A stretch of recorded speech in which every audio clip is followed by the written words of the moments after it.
Okay, greetings everybody. Welcome to the channel. My name is Vorm, and I am going to be doing a first look at Imperiums Greek Wars. So, what do we have here? Turn-based strategy, historical 4X type of game. Yeah, that covers the buzzwords, I think. It's actually been around for a few years now, and it's been getting a steady release of DLCs, expanding the time periods and the kind of battle format or focuses, things like that. So they recently had a release on Steam, their latest DLC, and caught my attention a few days ago when I was trying to look around for a cool game that I could kind of dive into. I was looking for kind of an army man type game to sort of replace the itch that Shadow Empire was trying to fill, that Shadow Empire and I have decided to part ways amicably. You know, clean break. So I was looking for something similar in gameplay style, but more of a historical 4X type. So I have some history with the game series. The original game that came out before this was that was Aggressor's Ancient Rome. Yeah, that's the one. And I played it early days on the channel. Early days. Don't go watch those videos. Well, I mean, go watch them if you're interested in Aggressors, but not if you're just doing it because you know me. Early days. So watch this one instead. But it was this game was very much built on that original game, so I guess this is a sequel or expansion of the original. And I've done only a small amount of gameplay in this one so far, but some of the memories I had of playing the original one like 6 years ago started to come back to me. So this is a pretty deep game, so there is a lot to it, a lot of layers, a lot of info, a lot of very specific details you need to know. Big interface that looks really well done and gives you access to all the information. But yeah, this is to kind of give you a warning.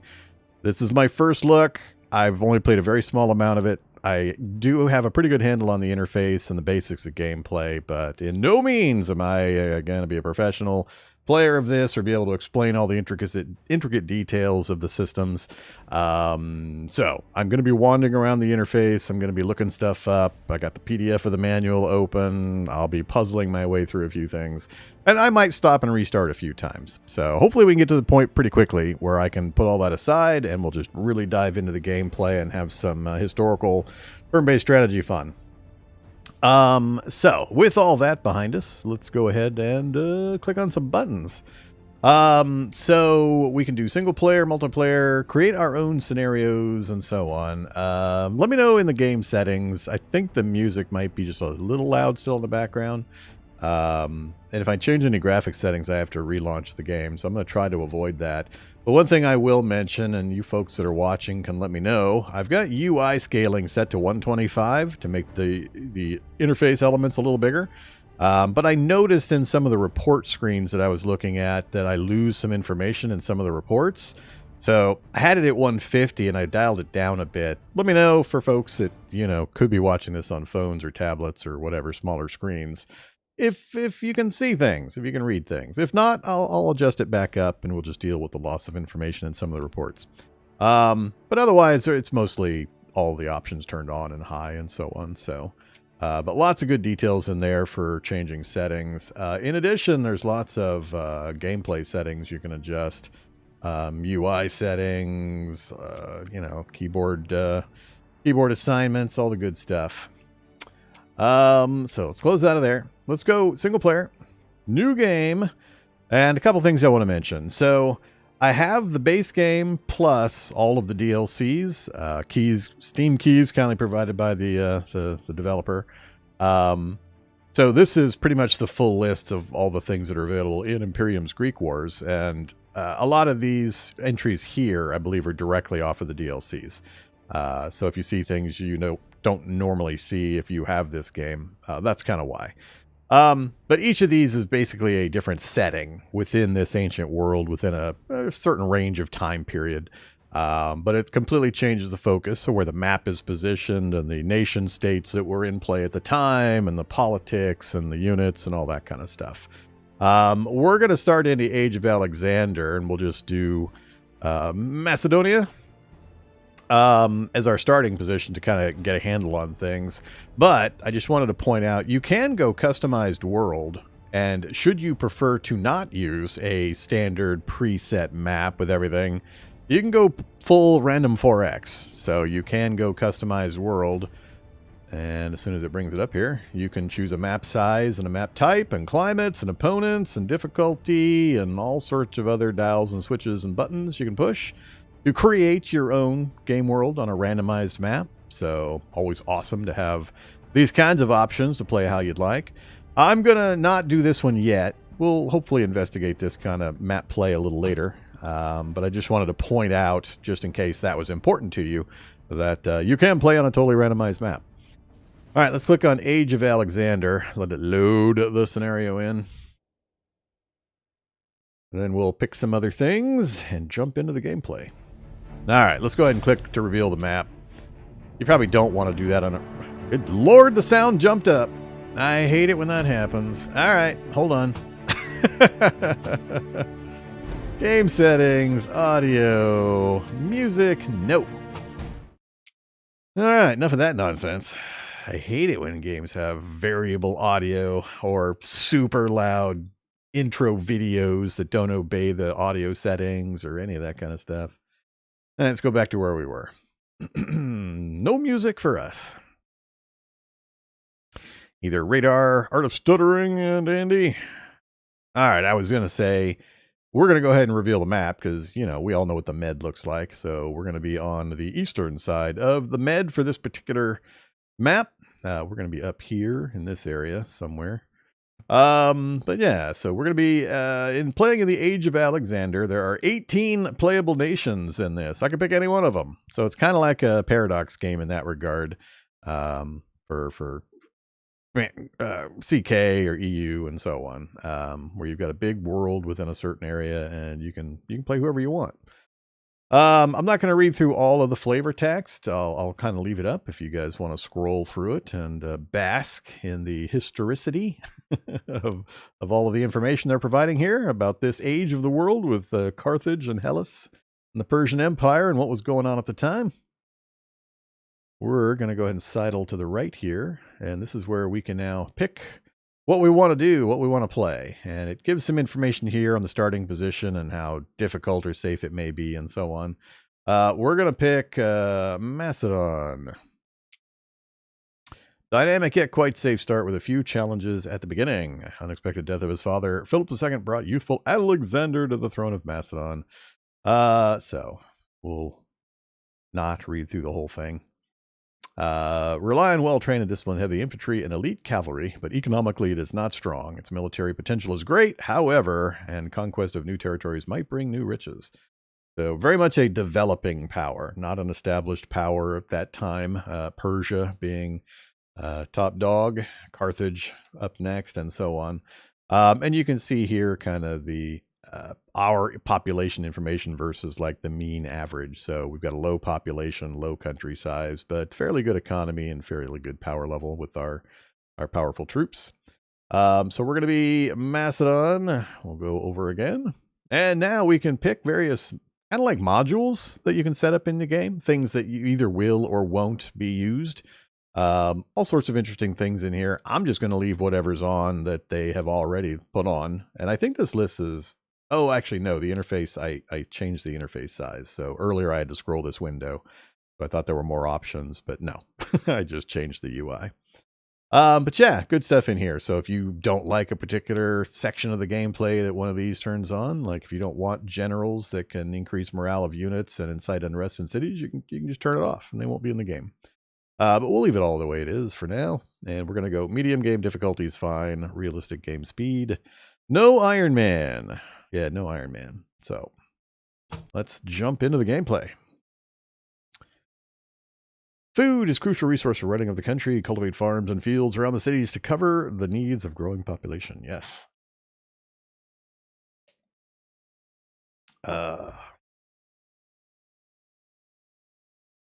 Train units or improve them in cities where they were recruited or built.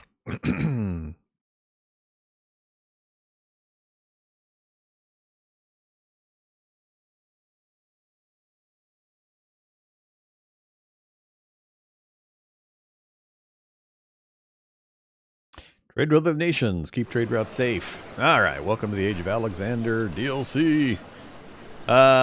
Big campaign map. Greek world. Military reserves. Can place into reserves. They'll join the city where they were demobilized, increasing the size of the city and its production. No maintenance costs for the time it's on standby. All right. Basically, you can move military units back to a city that generated them, and then sort of put them on break, disband them. I believe they slowly lose experience while they're in that state, but they don't also cost any maintenance, so it's a way of saving maintenance costs. And then you can call them up in time of need when the fight starts again, but it does take time for them to reactivate and reassemble and re-equip. Yeah, return to reserves, recall to active service. Regional capitals. New mechanic, huh? Out of the corruption resource. I'm not going to worry too much about that. That's a little more complex than I want to deal with right now. Economic specialization, emissaries. We'll figure this stuff out as we go. New unit types. All right. Hopefully this isn't too loud. Before his death, it's loud. thanks to his diplomatic skills, Philip II of Macedon united the whole of Hellas under the so-called Corinthian League. But his heir, Alexander, has yet to prove his worth, and some of the most powerful Hellenic city-states see this as an opportunity to break free of Macedonian rule. In the south, the Spartan kingdom stands proud and yet unfettered, having never bowed to Macedonian spears or threats. They seem to think the time is ripe to bring the Peloponnese back under its own yoke, while Thebes, Athens, and several other cities of the Corinthian League secretly arm for open revolt. Trouble brews in the south for Alexander, but neither will the north offer any peace. The wild Illyrians are ready for yet another attack on the border established by Philip. The young Macedonian king is full of ambition and dreams of subjugating the whole world, but he might need to postpone his grandiose plans and take care of issues closer to home if he wants to keep the throne. All right, more flavor text. I think this might not be the one I wanted to play. I might back out of this one real quick. Ella, is this the one? No, this is not the one. All right, I need to restart. Sorry. There's a particular one I want to play because it's the one I'm most familiar with my limited testing so far. Let's jump back out into the main menu here. I think it must be under the Greek Wars instead of the Alexander stuff.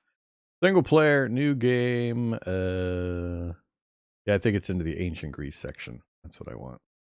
I want to play Philip, not Alexander. Yeah, that's the one. All right. I want Macedonia. Leave the rest alone. And leave all that on. All right. Now we get to listen to somebody else talk, or the same guy talk. Somebody's hating on hexagons. Pavel, the developer of this, he is. I saw a comment that he's working on another game, different time period, but it will have hexagons. So there you go. All right. Yep, we saw that. Sparta and Athens have a venerable presence that has shaped our history, and neither will easily yield their place. Though Sparta lost its dominance a few decades ago after an earthquake, leading to Messenia breaking away, and defeat under Theban spears, underestimating their will for reascendance would be a mistake. Military tradition is in their blood. They will not settle for second place at the Olympiad, nor diplomatic table, much less the battlefield. Athenian presence now stretches from Attica to far-flung colonies along our sea. They also control the Delian League, However, many allies resent Athenian hubris and treatment of them as slave nations. Outright rebellion may be nigh as other states seek to undermine them. Yet, while Sparta and Athens influenced our culture for centuries, another rival enters the amphitheater for the final act. Young Philip has taken the throne in Macedonia, his brother the king having recently fallen against barbarians. Though his fledgling kingdom struggles, Philip is fearless and ambitious. Oracles have prophesied that Hellenes will learn how one man can change the history of so many. Okay. And as with all games of this type, just understand I will be butchering the language. Totally butchering it. So there will be pronunciation issues, errors, and arguments all over the place. So, just shut up. I don't want to hear it. Don't bother. Not going to remember if you try to correct me. Or if there's even an established correct way to do it, given all the opinions out there. We'll see. All right. First, we need to kind of tour the interface a bit. So it is an eyeful. It is an eyeful. The art style is, I'll call it functional. It gets the job done well enough, and I'm very much of the opinion, the long-term viewers know, I care much, much more about gameplay than I do graphics. I'll take a great game with terrible graphics much more than a terrible game with great graphics. I could care less mostly about graphics. I'm all about the gameplay. As long as the graphics are functional and they're serviceable. I mean, it's not going to win any awards here, but interface-wise, we've got a lot of options, a lot of stuff, a lot of information being presented to us, and it is a very dense game. So this is not a simple game. A lot of layers, a lot of kind of intersecting systems, and it's just a lot. So what I've seen so far of the interface and what I remember from the original game, it does a really good job of presenting the information, given the information density. Once you kind of grok the way they're presenting the info in the interface, it's really, really easy to get to the information you need in order to make the decisions. Everything's at most 1 or 2 clicks or buttons away from very detailed listings. So across the top, of course, we got resources of a whole bunch of various types. Some of them are natural resources: gold, coal, stone, iron, food, and wood. Then there's derived resources that usually come out of cities, which is knowledge, influence, slaves, citizens, happiness, and corruption. We got music over here. We got the end turn button. We got the main menu. And then it's got an interactive thing that'll pop up on the right over here that actually provides really good info when you click on things. So pretty much anything you click on is going to have a really good info blurb over on the right-hand side. And it's a good idea to kind of read through those when you see them. You'll learn a lot about things from that. So we can zoom out. We can zoom in. So here is all the way out. You'll kind of get an idea of the world or map we're working with, in the area of the ancient world that we're going to be exploring in this run. We are Macedon or Macedon, and our main problems are Athens and Sparta.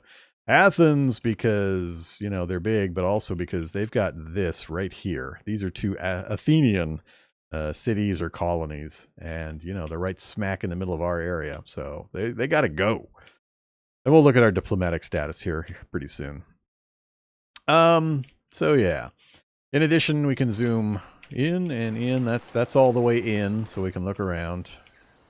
I'm using WASD to move the map mainly, but I could use the mouse also to move the map. But I'm a WASD guy for map movement in these kinds of games. Then we have the tab key. It switches it to a top-down flat view, which is much, much easier to kind of see things. So you can see we've got mines of various types. We got gold, we got stone, we got iron, we got coal, another iron up there. And you can see the units a little better. So this is a good kind of a strategic map mode to jump into. And it's just the tab key to jump in and out of the 3D view versus the map view. Animals are just graphical flourishes, so if you see like deer prancing around on a plane or something, it's not a food source, it's just a graphical thing. for some variety, but they don't have any actual in-game function. Otherwise, terrain is extremely important. We got roads, we got mountains, hills, forests, swamps, plains, etc. And all of the units tend to have different kinds of benefits and bonuses. So if we look at this army, for example, it's a warrior cavalry unit. And if we go through the details on the warrior cavalry unit, you can see here what their terrain properties are. So they perform better or worse in various terrains, both in regards to combat as well as movement. So you want to pay attention to this. It's extremely important for these combat bonuses in this kind of an age of conflict. So we are definitely have specialists that like being on hills and in forests, as opposed to cavalry that likes to be out in the open plains and so on. So it's very, very important. You got to pay attention to this because the bonuses are substantive. They're not just little tiny helpers. They are pretty massive. So that's one of the ways the interface can get you some details. You just click, and then if you want details, this is the specifics on this unit, but then the unit type, you just click that, and everything's cross-linked and hyperlinked, and again, this little thing over here is telling you all about stuff, so, yeah. All right. And you can back up screens or close screens and all that. What else to talk about? So bottom left, we've got fast buttons to get to our strategic overview, which is the tab key. Oh no, that's the F4 key. The political map, etc. The trade window. Mini map that we can zoom in and out. A bunch of different filters that will apply at different times for what we're seeing. Like right now, we've got the map grid turned on, so we can turn the map grid on or off. Turn off or on the color overlay for the nations, so we can see what our borders are a little more easily compared to others, depending on the filter. Let's see. Yeah, we'll leave the grid off for now. Terrain overlay, which I think is just, I don't know if it's height that it's really showing or what. I mean, rivers have got this nice greenish color, but I'm not really sure what it's differentiating otherwise with that, that terrain overlay. Yeah, that one. Map labels, that turns off the nations and the names of the mountain ranges and all that kind of stuff. Clouds, I don't really need the clouds. I'll probably turn those off. What else? Trade routes, that'll come in later. Trees and fog, just to kind of make it a little easier to see the underlying terrain and units and so on, depending on what you're doing and what you want to look at. So, you know, lots of options. That's mostly it for this part of the interface. We do have a Imperiums library, so you can go in here and, you know, get details on bunches of stuff. If you want to know about the government types or map items, which is units and cities and mines and all that stuff. So you can come in here and quickly go straight to the detail screen for whatever you want. So, always great in this kind of a game that you can get to the info you want. Oh yeah, the research tree. So it does have a tech tree. So that is the research tree. And I think you can randomize it. I don't believe it's randomized in this one when I set it up. And we start with a few here in this particular scenario. We skipped coinage somehow. We jumped ahead. I'm not sure how we got these without that, but okay. So we got to go back and get coinage. And I know that I want... Where's blacksmith? Where are you hiding, blacksmith? There's blacksmith. We need to get to blacksmith as quick as possible. I do remember the blacksmith being super important because it's a multiplier. If you look at the bottom of the pop-up under the cursor, very bottom section says blacksmith acts as a resource multiplier for mines in its vicinity. So you want to drop blacksmiths near your mines to get a big output bonus. And there's other ways to improve that. All right, so we have city info. It doesn't jump into a city screen. You control everything directly via the buttons down below. So we can set a specialization, we can build units, we can do improvements, and skip the turn. And I can either click the unit, bring up the unit details, Or I just aim for the number, which is the size of the city, to bring up the city information. We will be building certain things within the range, and how many of these tiles are available for us to build in is mostly dependent on the size of the city. As it gets bigger, more and more of these tiles will become available around the city.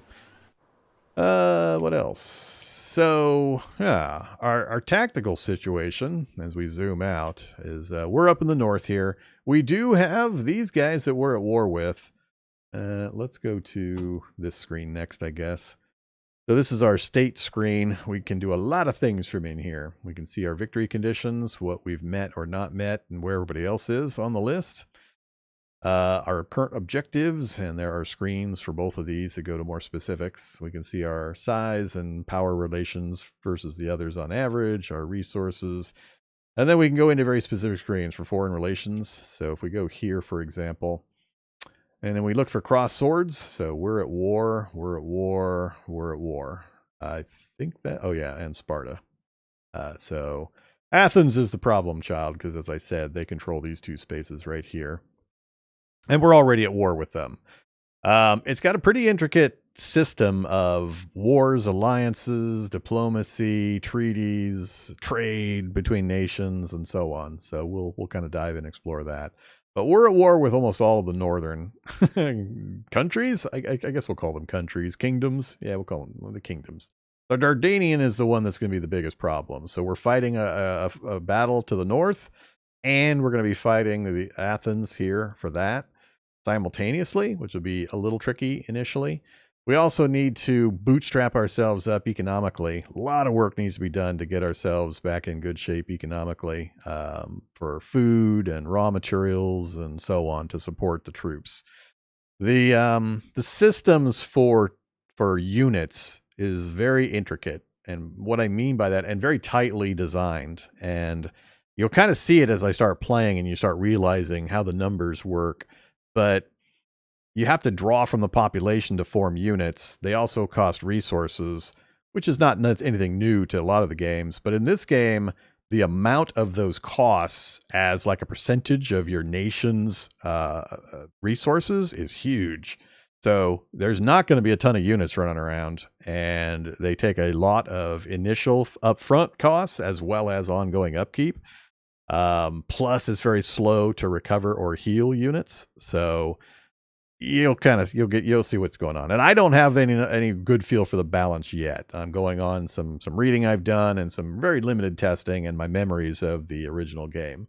But it's very, very well balanced and organized, and it's a tough balancing act to actually pull off. So I'm looking forward to the challenge there. But yeah, that's our situation. So we got to pay attention to this fight, and we got to try to take these away. And we might try to bring Chalkidiki into an alliance with us against Athens if we can manage it.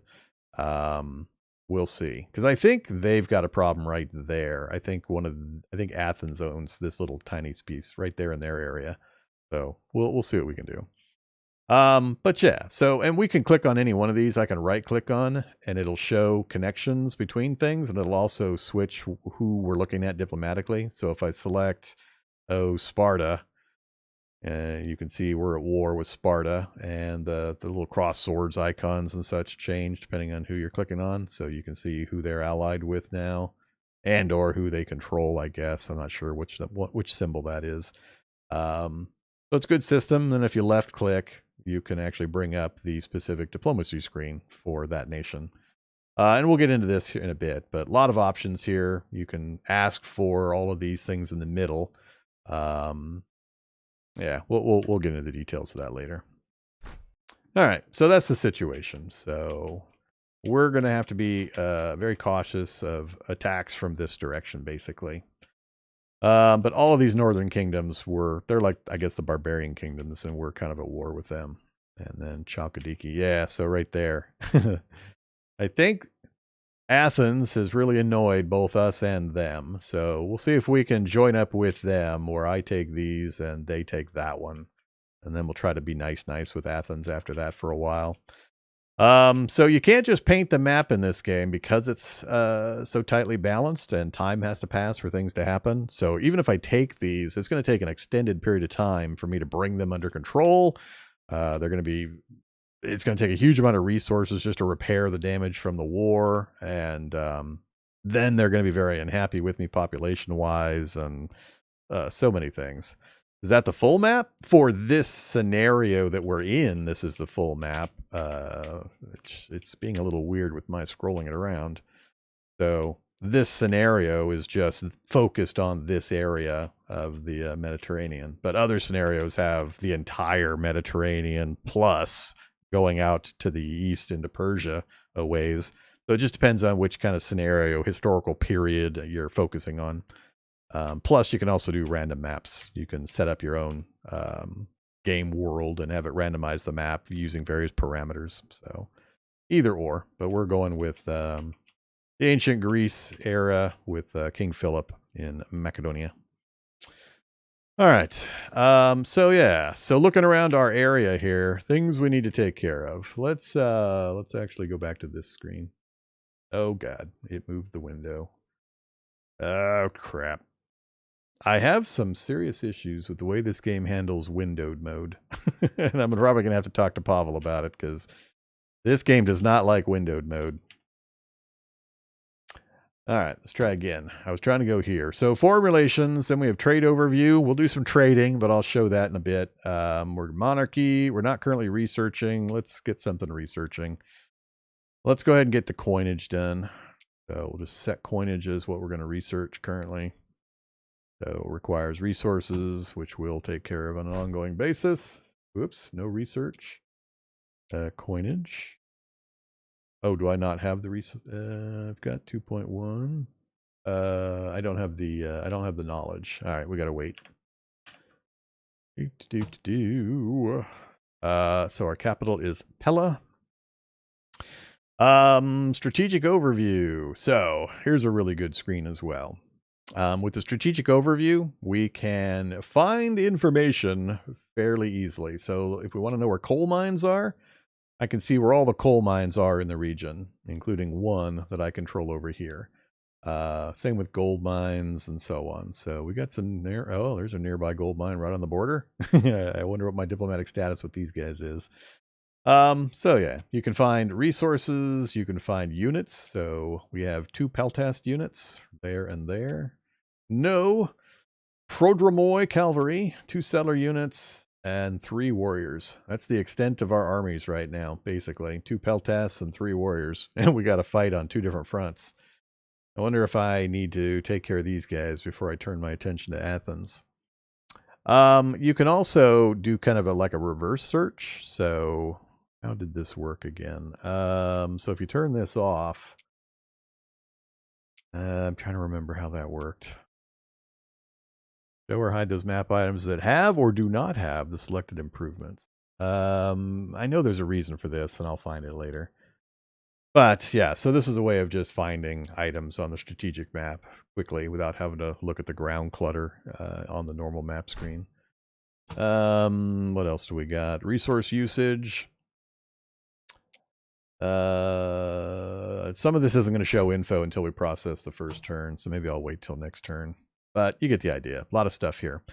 This birth rate slider here is very, very important. This is basically us promoting our citizens to go get busy and grow kids. So we can allocate a amount of our treasury to promoting that and, providing support systems for parents and families and so on, so that our birth rate will increase. And it gets even more detailed than that, because while this is an empire-wide setting, you can then go into this birth rate support section and you can tailor it per city. So if I want Pella, my capital, to get most of it, I can come in here and I can actually set sliders, turn the grant off and on, and so on. So it's a lot more detailed I can kind of focus it in particular areas if I want to. And there are pretty important reasons to do that as time passes, but I just wanted to point it out. All right, so lots of good stuff from here. These buttons we can build. Stables and temples are all we have access to currently. Temples accelerate population growth in cities that are within a 3-tile range, but, it takes resources. Both, it has a initial build cost as well as a maintenance cost. Same with the stable. Stable has lots of cost. Food, gold, and iron to keep the stable running. But mounted and transport units can be built in the stable. So we probably should get one of those going when we can. What else we got? The state decisions window. All right. So a lot of things in here, and these are, this isn't the objectives screen, is it?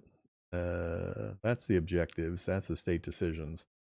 So we have objectives. These are kind of like goals to work towards that the scenario presents. So we have form the Northern League. So they want me to form a league with these countries, which I think we're at war with at least one of them currently. But yeah, if we can get a league together, that would be great. I don't know what the benefits are. It doesn't actually tell you, I don't think, anywhere.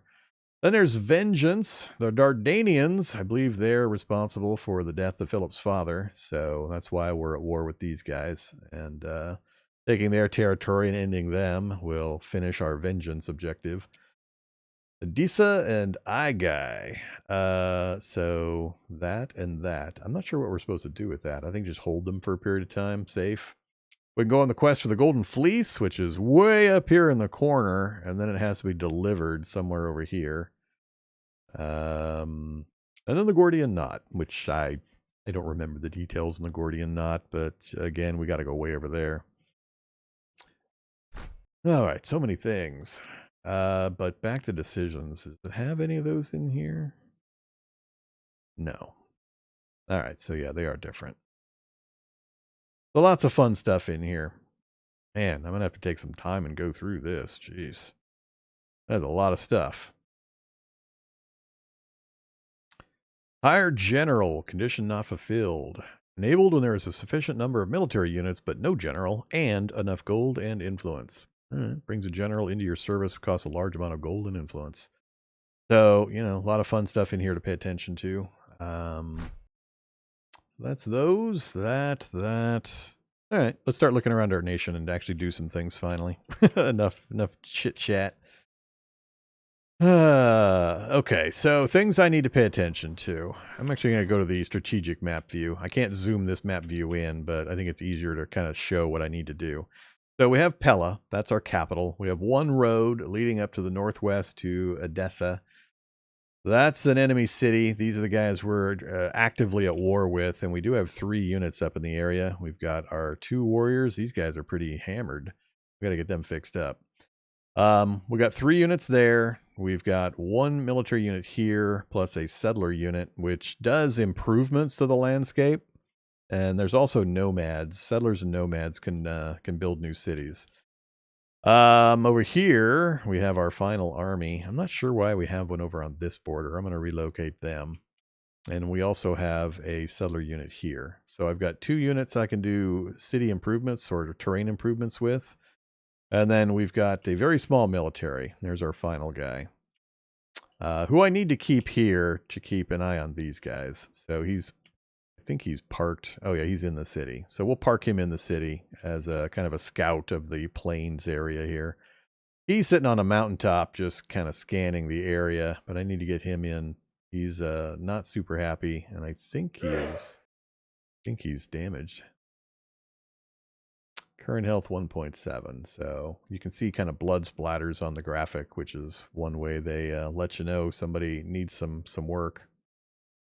So yeah, 3 is their default health for that unit type. So we'll see if we can get him in for some healing. But what I'm looking at is from a settler standpoint, we've got a mine location here.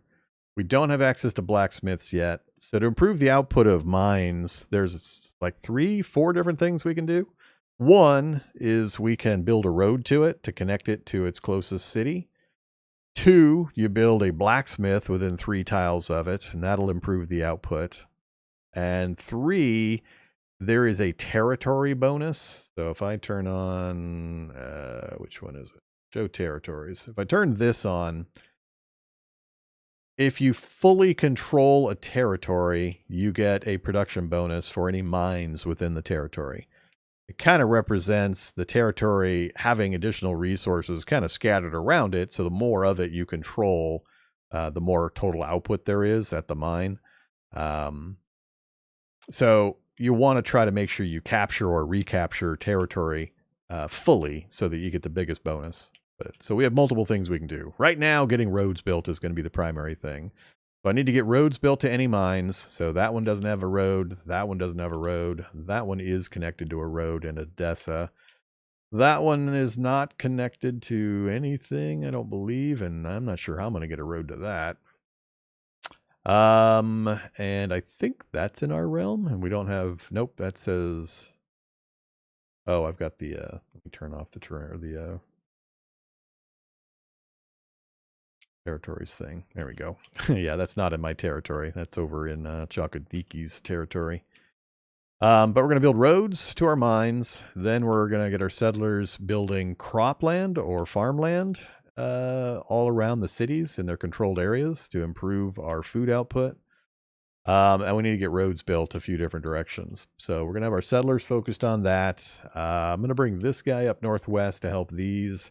We're just going to park him in the city to keep an eye on Athens, and then we'll just kind of see what happens. We'll play around with the numbers and see how the resources look and all that kind of stuff.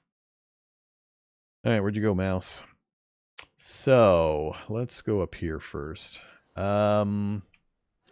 have Fog of War, and we have Forests. So these guys, we go look at the Warriors of the Time, and we take a look at these bonuses. They like hills, plus 20% attack, plus 40% defense on hills. And they also like woodlands, 30 and 30 in woodlands. So hills and woodlands are where we would like to park this guy. I'm not sure just how big a military presence these guys have. And I don't yet have a feel for movement ranges and all that. So where I would like to get closer and kind of park on a hilly forest. This is all woodlands in here, which is good for this guy. But they might have a similar unit type. Let's wait around and see what they do before I do anything. So I don't know if I have to expect an attack from that direction. I think I'll bring you guys up here. That is terrain bonus plus 40% for being up on that hill. I'm going to bring back to Odessa. So, a conversation I should have is these guys are wounded, and when I select them, you can see the options they have down here. So we have move the unit, destroy the unit, skip the turn, or sleep. There's also self-heal, but we don't have the action points for it. Recover, build town, which they don't have access to, fortify, and sell unit. Now, these two, self-heal and recover, don't use them. just don't. I remember that from my Aggressors Ancient Rome days. They are kind of in the field, rough and ready, using just terrible conditions and so on, and they put your unit into a pretty bad defensive position while they're doing these. This one in particular, that is, the self-heal, and it takes forever. It's really slow. I don't remember the exact percentages of numbers, but it's really slow. This one, you have to bring the unit close to a population center, and then you can recover it, and what it does is it pulls civilians or pulls citizens out of the nearby city to put them into the unit, but they're raw, inexperienced troops, and it's also fairly slow and fairly expensive, so you don't usually want to do that either. The best way to heal a unit is to move it back to a city type that specializes in building that unit, because they have all of the support structure and buildings and materials and resources particular to that kind of a unit. And the fastest way to get this recovered back to full strength, both hit points and attack power, which are two different things, and both of which need to be recovered, you want to bring them back to a generation point for that kind of a unit. So this is a warrior unit, and if we look, when I cancel that screen, if we look at Odessa here, right here it shows their specializations. So these are the things essentially that can be built there. So it says warrior cav on the little message I'm pointing at, but below that it says nomads, warriors, and cavalry. So if I bring him back here, he'll recover a lot faster. So that's what we're going to do. And he didn't quite make it. Hopefully he doesn't get attacked before he makes it in there. He's right on the mine, which might be something they're going to come after. I guess we'll find out what happens. But yeah, we're trying to get him into there. So I'm going to leave this group like it is. We're going to start moving. You guys are nomads? They're nomads. They actually have the build the town option. Fortify, move, or build town. Huh. I'm not sure if it would be a good idea to build a town over here with these guys. We've got Therma. We don't have access to that mine. There's an iron mine there, so probably eventually I'd want to set up a mine, or at a town maybe here, as well as over here by the river. Take that mine from the Northern Kingdom up here and set one up like right here. So we'll see. So maybe I will leave this guy. I didn't realize they were a nomad unit. Let's go ahead and move them up here. We get a defense bonus of 60%. That gives us a pretty good view of the outlying terrain.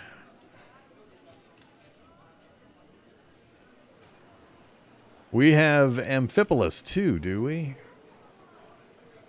How did you guys manage to grab these spaces away from me and get that gold mine? We're going to keep him here because I got nobody else in the area, and I think we have, yeah, we're at war with some guys over here as well. This one I'm going to fortify, though. So, load units, terrain, train. Available improvements. We can give them a scout ability, assault, defense, or pathfinder.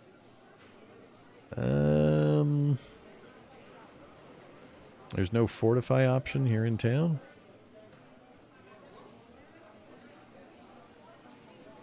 Fortify. Insufficient action points. How do they have insufficient action points when they just started their turn?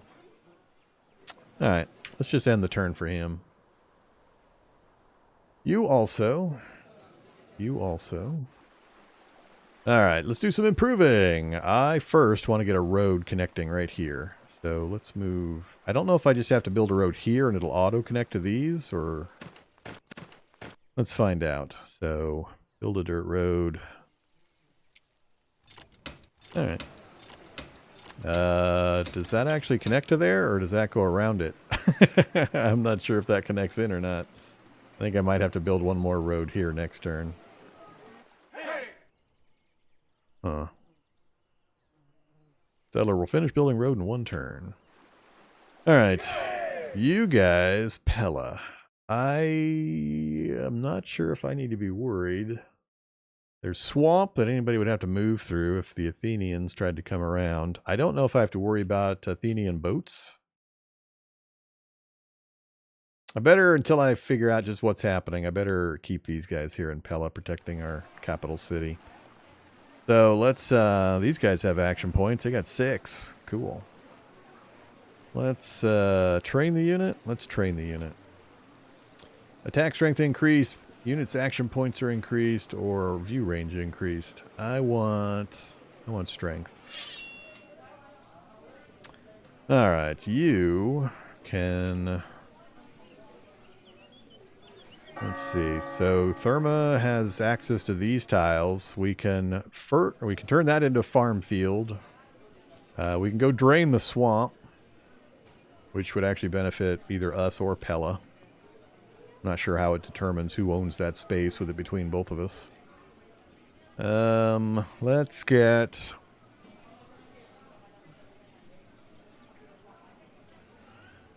the farm going.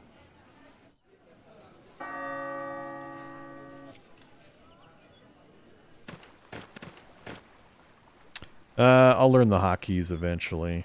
Route, build a field. Alright, that is all of our units. I don't remember giving this guy a command. Him, we're just going to fortify in the town. He's already got a good view of the local valley. He's just here to keep an eye on these guys and defend the city in case they decide to come out. That's pretty much all we can do for the moment. I don't think I can... I'm going to wait before I look at trade or anything with the other cities. After this turn processes, it'll update all the information and amounts. So let's just hit end turn. We'll see what we see.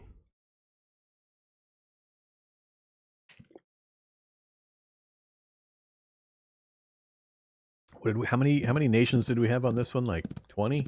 Forget. So I can skip this animation stuff. There's various commands for it. Skip the current animation with the space bar. We can skip the actions of that opponent if it's somewhere I don't care about. So I don't care about you guys. Uh-oh. The Athenians did come out of the city. Don't care about you guys.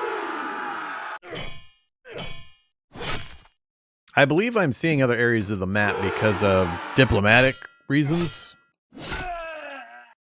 All right.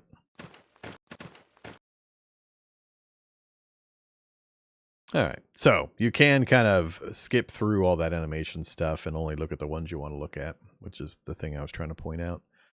All right. So we have enough now. Ooh, we've got 18.3. Yeah, let's catch up on coinage.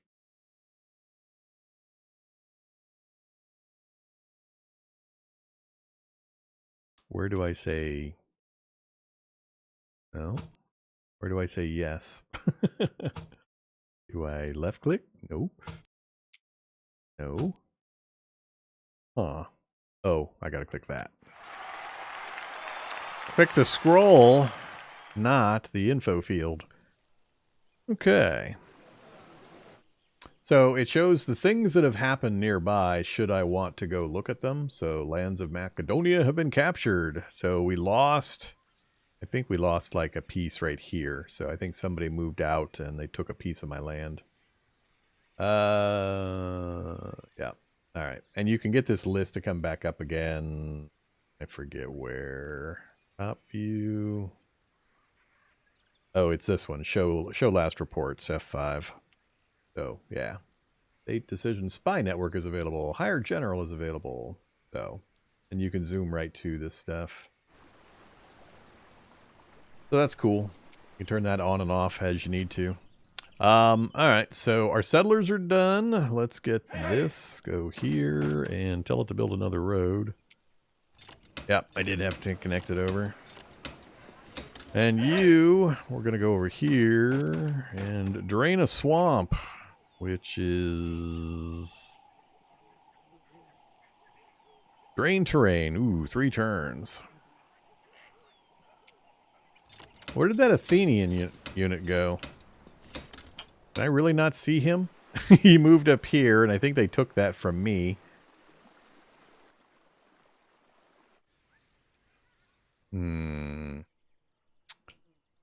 Alright. That's my 2 settlers.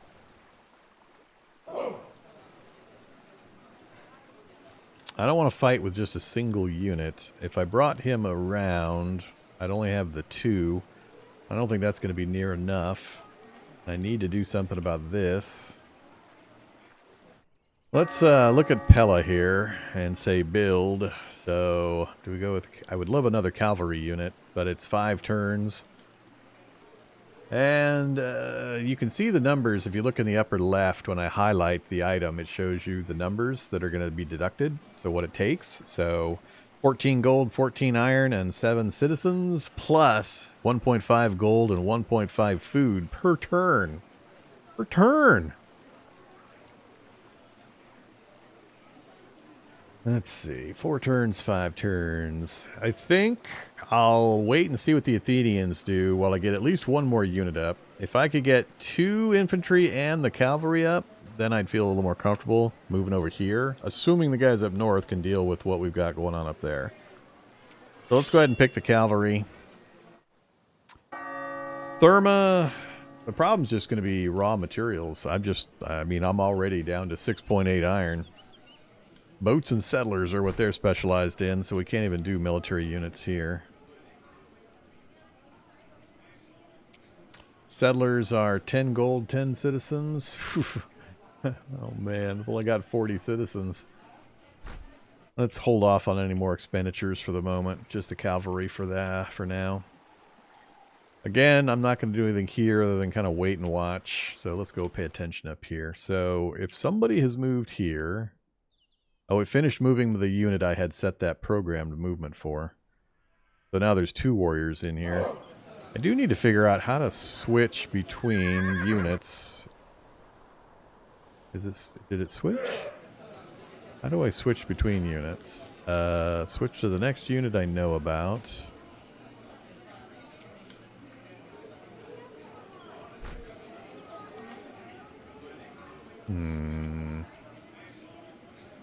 There's got to be a way or a way of selecting which unit on that same space I want to actually control or look at.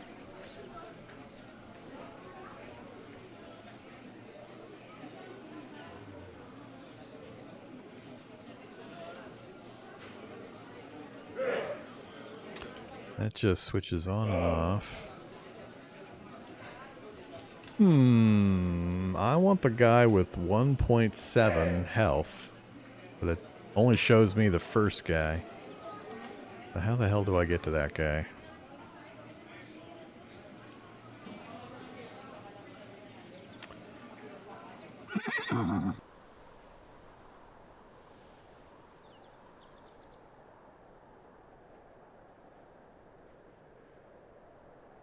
Ah, there we go. Right click and it brings this up and I can select which one I want to deal with. Alright, so I want this guy that's wounded. He's at 4.7 movement, 1.7 defense, 3 attack.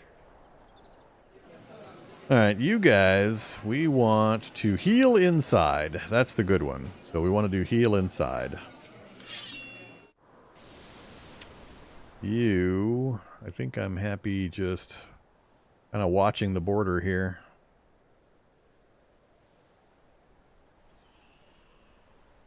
I don't want to build a town. I think I'm just going to fortify the unit up on top of this hill. And you are going to train with... let's go assault first. Alright, now these two guys. I don't think he has the strength to come over and just flat take the city quickly. It takes time to knock the city down. I don't know if my heal inside unit would be able to defend while they're doing that heal inside action. But let's send the horses to here, see what we see.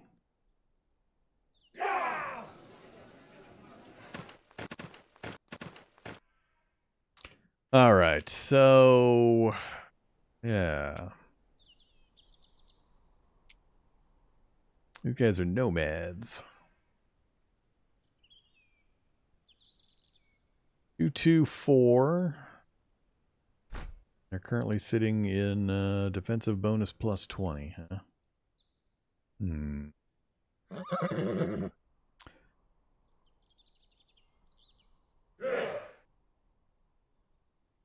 don't think I can get both units to attack him. It's very, very important to do multiple attacks in a round. Kind of the way it works is the units have ratings for defense, and they can only defend at full strength against whatever their defense rating is. So if we look here, default attack strength, default health, where does it show? Does it show defense value? And maybe it's assumed to be 1 unless it says otherwise. But so they can take 1 hit at full defense strength, but then they lose like 30% effectiveness to defense for each succeeding attack in the same round. So it is very, very helpful to bring more units, of course, and that's what this is simulating, is bringing more units. And you hit them with 1 unit, then they lose 30% of their defense plus whatever damage they took from the fight. Then the next unit hits, and then they lose another 30 when the third unit hits, and so on. So they seriously degrade their defensive ability when you can hit them multiple times in a round. So that is full-on forest. I would prefer woods for this guy. Maybe I'll split them up. I'd rather hit on my turn, but I don't think... he's got lots of movement. He's got to be able to get to that guy. I think I just need to get adjacent, but I'd rather be here, and it's going to take 4 of my movement. Is that what that's saying? 1.5. Yeah, it's going to take 4 of my movement, and we've got a ton of movement on these cavalry. Jeez.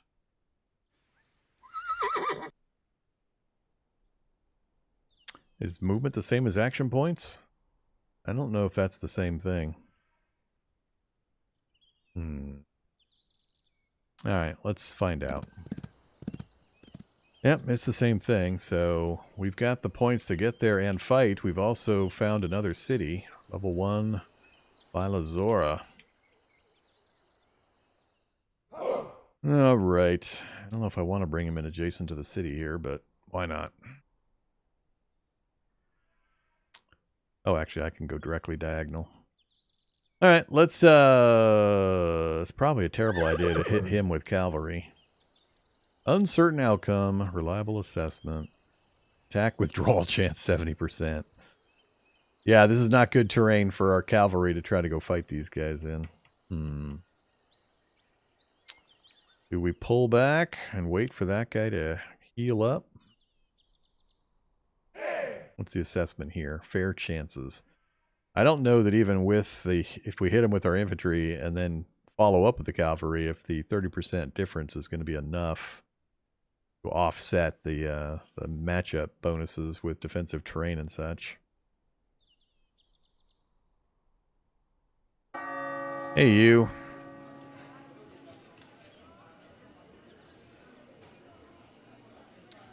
You really have no options? Warrior cavalry, but... Oh, really? Oh, they can either heal the unit inside or they can do other actions? Oh, that's huge. I hope that unit is done soon. I didn't realize that was going to be a thing. All right, well, this is a test game. Let's test. Let's see what happens.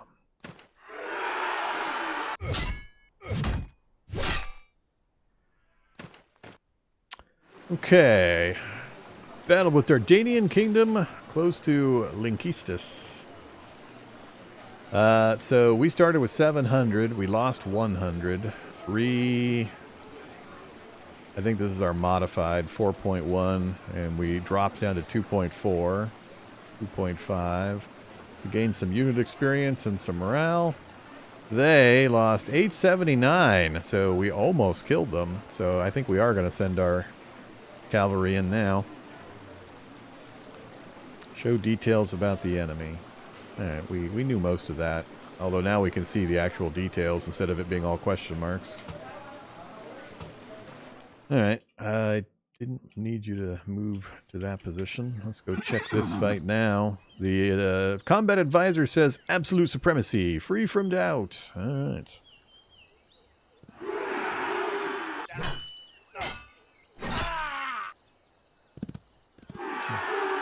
Alright, Stratton has arisen in a recent battle. One man, Stratton, distinguished himself. His courage and boldness will serve us well. As an emissary, he can be used to steer foreign relations at foreign courts. He can also join quests and treasure hunts. He gains experience through his actions so that one day he could be promoted to a general. So, a hero is rising. Alright, completely killed them, lost 81. Got some XP, but our strength got degraded fairly heavily.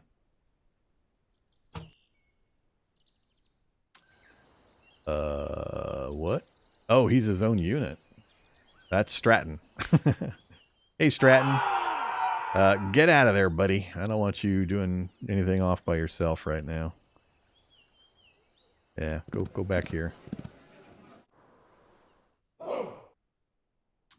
We have no movement points. And no movement points. So we're just going to have to hope he doesn't come out and kill me. But we reclaimed that little bit of territory that we lost earlier. Can I tell how long these guys are going to be down? The warriors looks like they're full strength again already. Hopefully they're ready to go and they recover all their movement action points afterwards. Alright, spacebar to select. You're going to stay in the area. You are training again? Can't trade. Alright. Or train. Let's go ahead and just fortify. And that is everybody. That is everybody. What can you do? A guy? Hey, you can build. So they've got settler and peltasts as their specialization. Now we could add a specialization and pick another type to add to the city, but it's going to take time and it's going to take resources to do so. I wouldn't mind getting at least one more warrior city generation going, though. So is it better to do that, or do we just bring out a peltast?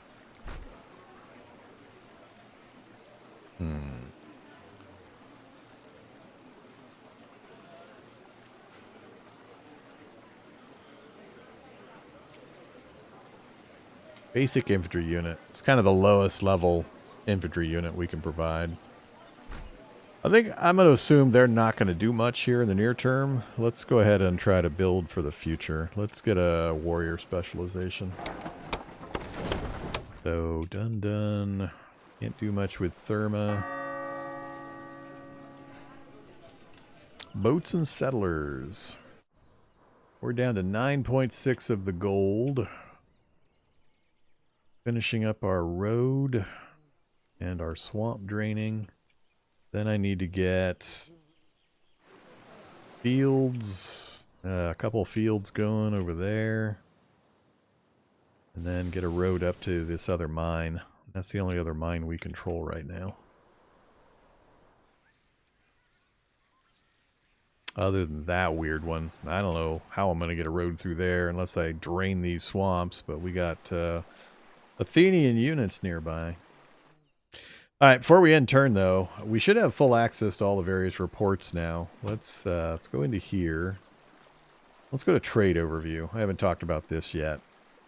So we can trade with everybody, but the things to notice, the farther away the other person is, we have trade loss and we have risk of robbery as percentages. So like Mycia, trade loss 19%, trade loss 19%. So the close one, Chalkidiki, is the one that we're going to be most likely to trade with. And there are requests and offers. So they want food, iron, and influence, and they have these to trade. So we're going to use this list to kind of pick who we're going to trade with to get materials. So we'll give them what they're asking for, and we'll take what we want. But it's a little more complicated than that, because you'll see when I try to do one of these. But we are currently really, really short on iron, and we're going to be short on gold. I think we're going to be okay on food. So our food generation is going to be positive. I'm going to try to set up a food trade. They want food, and I'm going to ask for gold. So we'll try to do a trade deal. And I am going to offer food.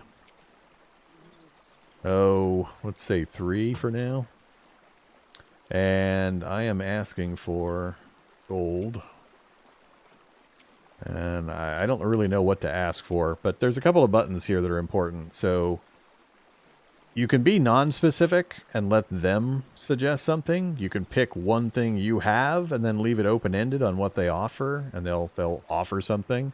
So the diplomacy kind of goes back and forth over the turns, where I can set up a request, send it to them. They can then either accept it as is if I set specific numbers for everything and types, or I can say, hey, I really need gold. What do you want to give me for gold? And they'll then make a recommendation, and then once everybody agrees, we go ahead and cement the deal. We can set trade durations on limit losses, loss limits, and so on. So I think in this first example, I have no idea what a good trade is for food to gold. But, you know, let's do the 3, and then I'll just say, I don't know, we'll do 3 and 3, and we'll see what they say. So now we have 3 buttons here. Offer my proposal as stated. Exchange demand, meaning you will take this deal, which could have a negative if you read up here to the right. Exchange demand. Demand resources from the opponent without offering anything back. This is not a negotiation, but a strict request. This worsens mutual relationships as you're forcing the opponent into a trade deal. Then we have counter proposal. Request a certain amount of resources, but give the opponent room to negotiate what you will pay for it. Resources and their amounts on your side are the subject of the negotiation. So I could say I want 3 gold from you, leave my side open, use this button, and then they'll fill in what they want for that amount of gold. Yeah, so then this one's the types of resources on both sides are set. Only the amounts on the opponent's side are to be negotiated. So I'll do this one. I'll set 3 and 3, and I'll offer the proposal, and then we'll see what they say. Recommended to request. Slaves, gold, and coal. Recommended to offer. So I'm offering food, and I want gold. Alright, so we just have to wait to see what their response is. But that's how the trade works, and we want to make sure we take advantage of this. We will need to be trading with people, period. Now, it gets even more complicated in that the loss and robbery stuff is, I believe, tied to your control of the trade line. So what I mean by that is it's actually going to show lines like this line. This is a trade route, I believe. And if you have like ships in that area, it protects the trade route a certain percentage. I don't know exactly how it works yet. I'll have to look it up, but you can actually influence the percentages of like loss and robbery and so on, which is really cool. So distance is a factor, control of the territories or the areas that the trade line runs through is a factor. It's really interesting. All right, so we did that. What else did I want to look at? I wanted to look at not history replay. No, not the replay. Player stats. Yeah, player stats. So this is the thing. If Pavel watches this stream, I wanted to point out that I lose the information on the outer edges of this when I increase the UI scale. So the center stays, but all of this outside info, the legend basically of what the axes mean, it all gets pushed off because it doesn't expand properly with the UI information. So when I had it at 150%, I would see this kind of thing, but have none of this information to tell me what I was looking at. So, you know, that's a bit of an issue. But yeah, so we can check various things. I don't know if you only know this after a period of time, or I don't even know what the colors are. Am I this bar? Is that Athens? I think that's Athens, and I'm... Yeah, Athens is blue. I'd have to check the diplomatic screen and the map to see who's what color, because this isn't really useful without having a legend of who the hell the different bars are. And I haven't found a way yet. Oh, wait. There we go. All right, Athens. So yeah, blue is Athens. Where the hell are we? We're this kind of a thicker purple bar. Are we even on the list? I don't think we're even on the list. Huh. Alright. Show extinct. Awesome. A lot of stuff in here. I'm sure as time passes, these things will change and make sense, but... Alright, let's go ahead and end the turn. See what happens. See if we get counterattacked. Oh, I meant to... Well, not yet. I'm going to try to set up finish a fight or two up north, and then when I'm about to go after the Athenians, I'll try to do a deal with my neighbor. Alright, I don't care about you guys. I don't care about you. I only sort of care about you.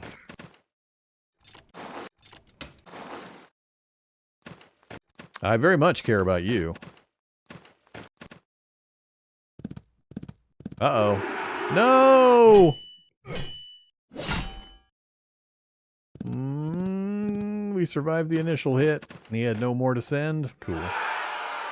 Nope, don't care. Alright.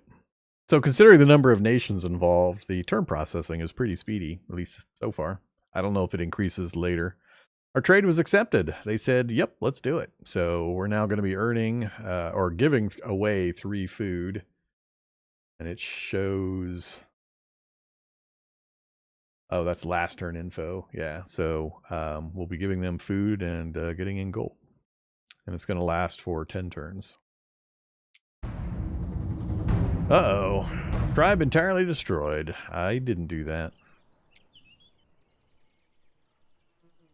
Okay, so the Athenians stole another tile from my empire, which doesn't mean a lot to me at the moment over here. We're going to hope that we get our upgrade done in time over here. I see the little hammers will specialize for building warriors in 3 turns. 3 hammers, 3 turns before that finishes. But then it's going to be another 4 turns before they actually build anything. But I don't know if I'm going to get another unit built before we need to deal with these guys. Alright, so... let's see. You've got, what, 2 more turns? Draining swamps takes forever.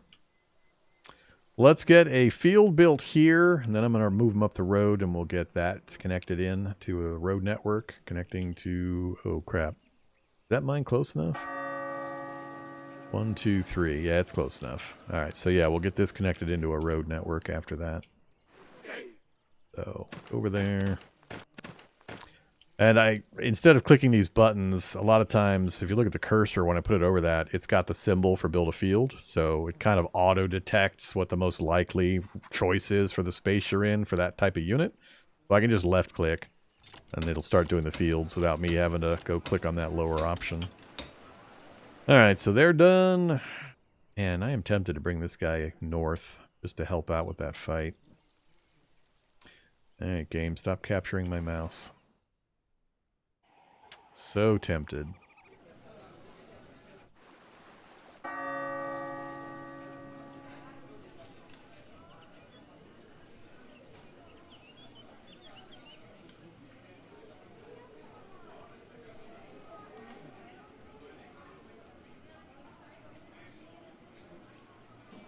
Scouts, defense, or goldsmith?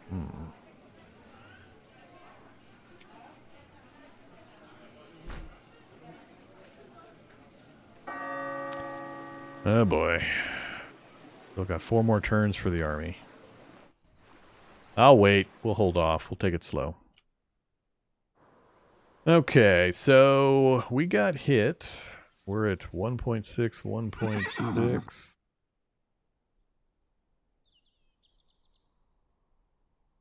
1.6 out of 2 and 1.6 out of 2. I wanted to look at... yeah, it's back up. Wait, is it? No, it's not ready. I assume that means it's still being readied.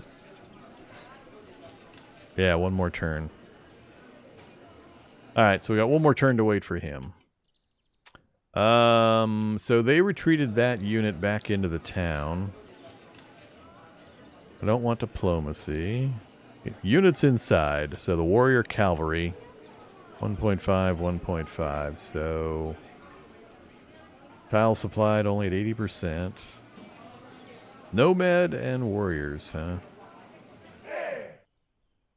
Let's go ahead and step him forward. He took damage also. I'm not sure if I should press my advantage.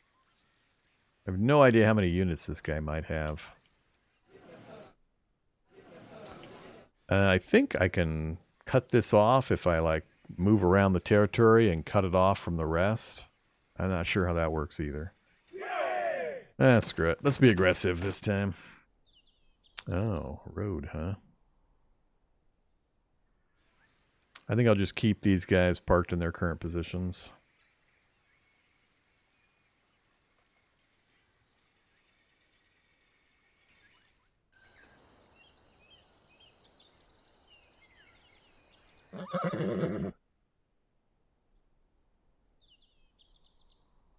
Two attacks. I didn't realize that. I screwed that up earlier. I could have attacked twice.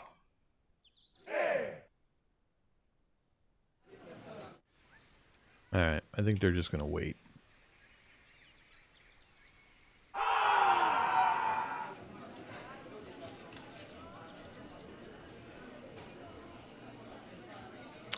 Actually, let's, oh, I can't fortify. I probably have to have my full, yeah, my full action points to fortify.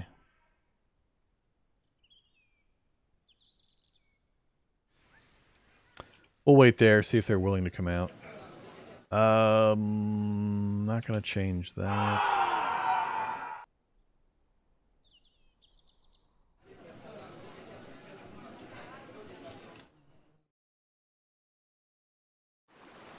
Oh, there's our trade route. What a super long trade route we have.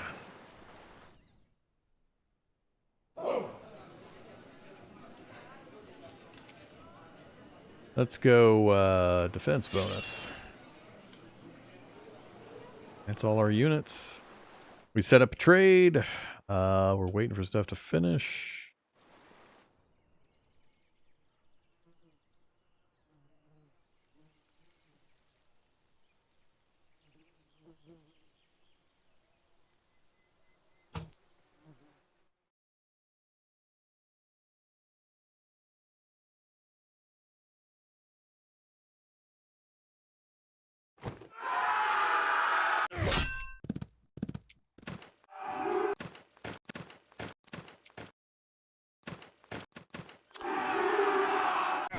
They attacked us. Whoa, they made me retreat out of the city. I think I screwed up there. I should have had the unit actually inside the city, not sitting on top of it defending. There's a different option I think I should have picked for them.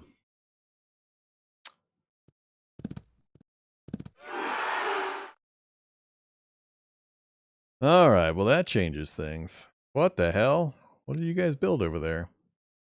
You want to accept signing a peace treaty from the Unshili tribes? Initiated the talks, Unshili tribes agreed to negotiate peace. Map? Those guys? Yeah, heck yeah. Let's go to peace with them.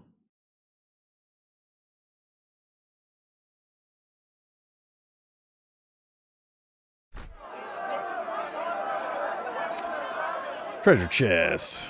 Wealthy king hid a treasure of great value before he died, but nobody's been able to decipher the hints he left behind. Our spies have found a scroll showing the location of the cache. We should send one of our heroes or generals to find the lost riches.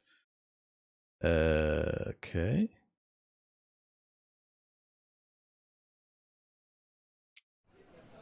People are fleeing from Therma.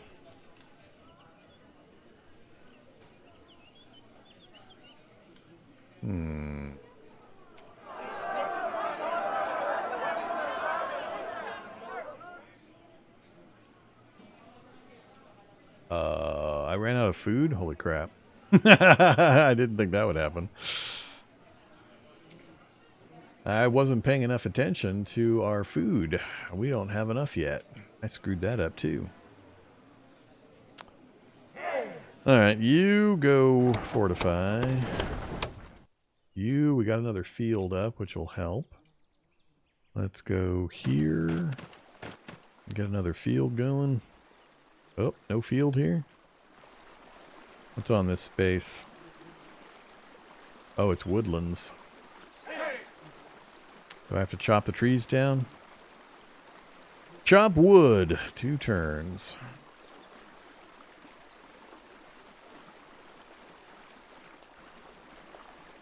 I would like to do that, but I need to get this mine connected first.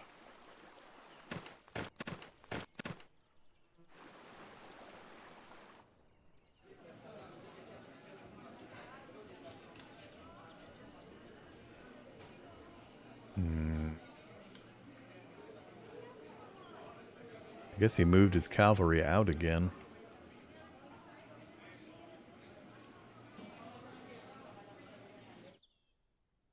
So this guy is ready to get sent back out again.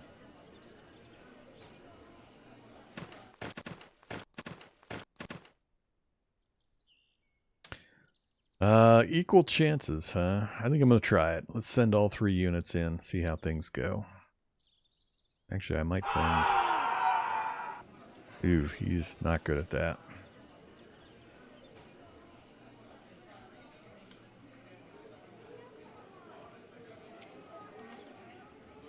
Nah, he's an emissary, not a fighter. Probably bring him back down to Hella. Alright, send the fresh troops in first. I believe there's a bonus if you don't move before attacking. But I don't want to give a chance for a counterattack, so let's see how it goes.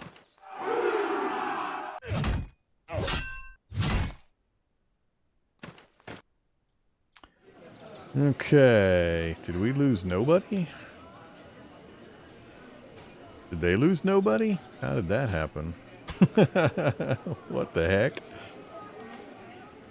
Nobody got killed on either side? Okay. Weird.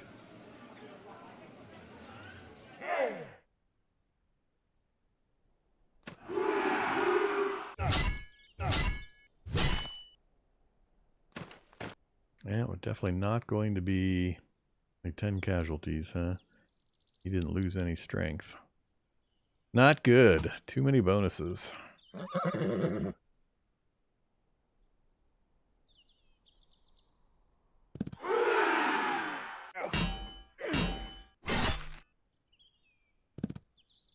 Yeah. I mean, we killed more than we lost, but still not a good trade. Alright, so that didn't go well. I could attack a second time, but I don't think I'm going to. Let's just try to hold them off while we kind of recover. Let's go back here. And heal inside. Yeah, we got pushed out of a guy. I'm going to bring you... Let's see. So, objectives. Treasure chest. Way the hell over there. So, no. I'm not sending him to go get that right now. We'll bring him down to Pella, though.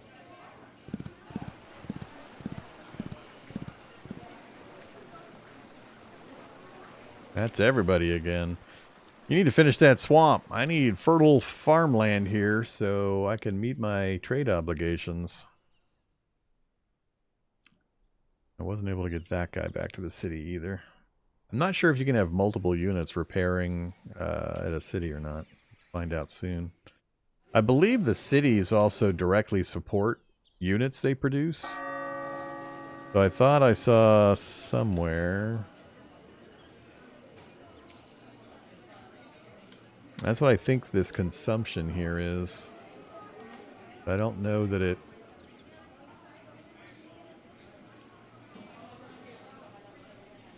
2 turns to finish repairing the army. Builder of multiple types. I thought I saw somewhere information about resources being used to support the army. I'll probably find it later. Alright, yeah, gold is... Everything is low. This is what I meant when I talked earlier about very tightly balanced in the units and the resources and the city development and so on. And this is kind of what I meant. I can't just spam out units because everything is really expensive to get built and to maintain. They all have ongoing maintenance costs. Support numbers. Where did... I need to check the news again. Fleeing from Therma. Why are you guys fleeing from Therma? They're unhappy for some reason. It actually said when I pointed at it. Local happiness 95%. Local corruption. I think I need a unit stationed in the city.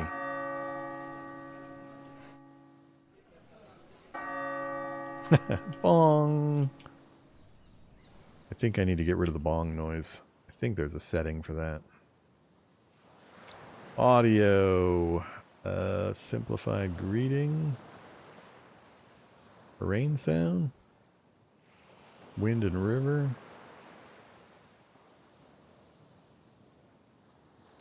Might be the greeting sound. Yeah, it's the greeting sound. I don't need the bong, thanks. Alright, so trade routes to lots of places because they're on the water. But can I get more details?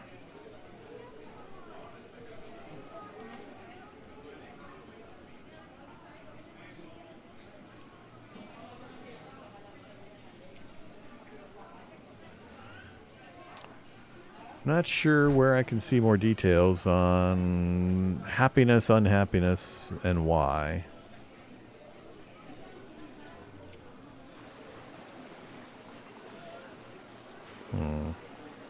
Oh, that jumped me right to them, huh?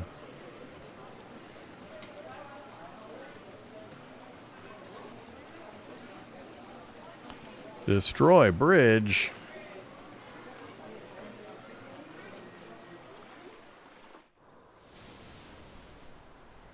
Oh, it unalerted all of them.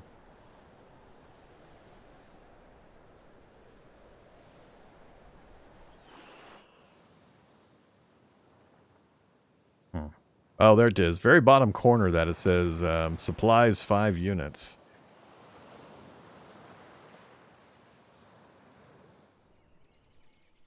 That one doesn't say anything about supplying units. Oh, yeah, it does. Supplies 6 units.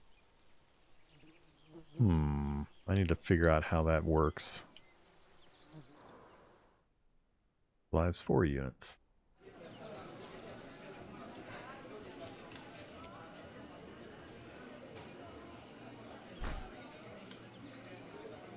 %4 birth rate support, 15 city size limits. Units inside, 2 turns to fix. Next idle city. So that's next idle unit. That's next idle city for buttons. Alright, yeah, I never did adjust that birth rate slider, but it costs money, stone, and metal. I don't have any money. We got an okay amount of stone, but we're also pretty much out of iron. And I don't have much to trade for it either. Whoa. Oh, that's 5.3. Alright, let's just end turn. We'll see what goes. Civ style game, sorta, but not quite. It's a bit of a hybrid of 4X, war game, historical sim, and so on. It's got its own little thing in how it handles a lot of stuff.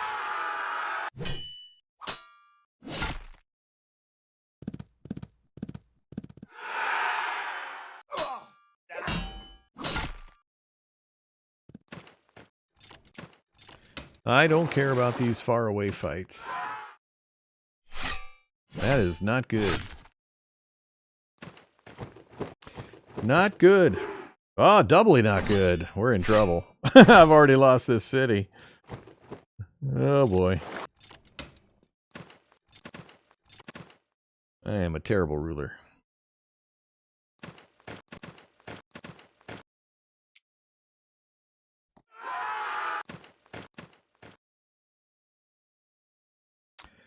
The Arcanians, huh?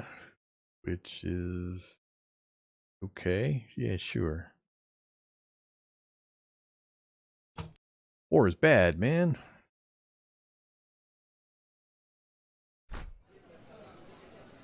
Still fleeing from Therma. 11%. I gotta figure out how I can tell what's triggering the people leaving. There's gotta be a reason for it. High immigration.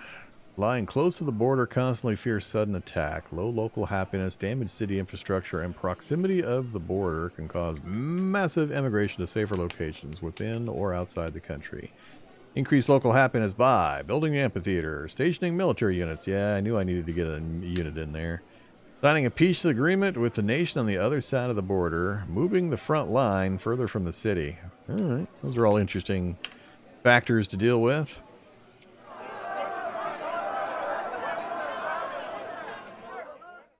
We still can't meet our obligation. Damn it.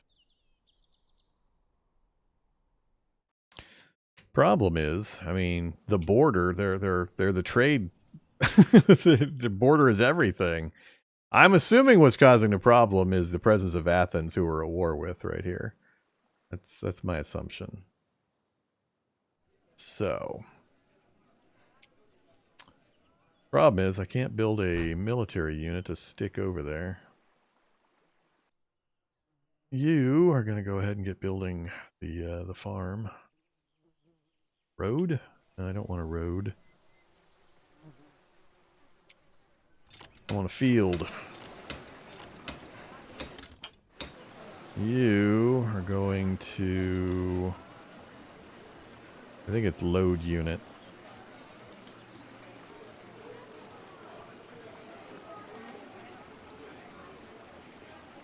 Maybe not.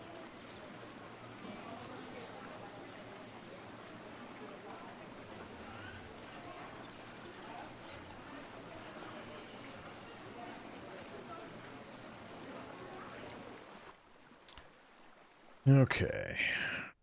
Yeah, that's not good. They got the hoplites out. These guys are scary. I didn't want to see a hoplite up here. Heavy infantrymen armed with shields and spears.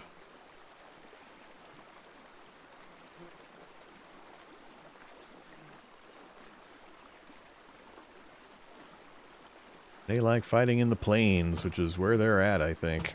So they're getting a big bonus.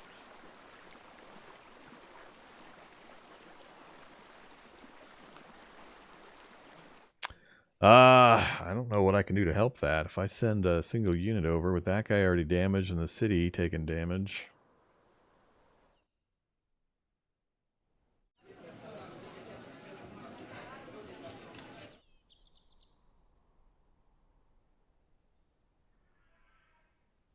Absolute supremacy, huh? Alright.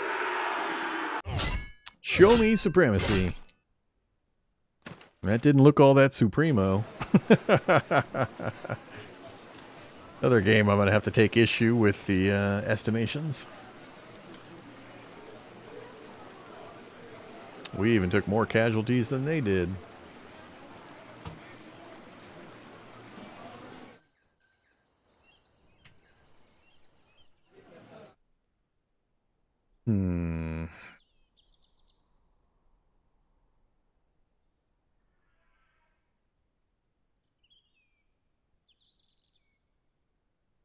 Defense penalty while healing. Attack power increased to 2.8. Defense power increased to 3. So 3's our default, right? 3's the default. It's both of them are.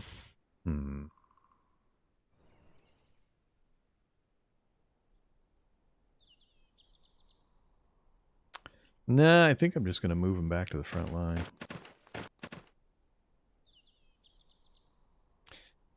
Alright, so we're still healing up the other army. Take one more turn. So next turn we'll bring the cavalry forward and we'll try another assault on the city.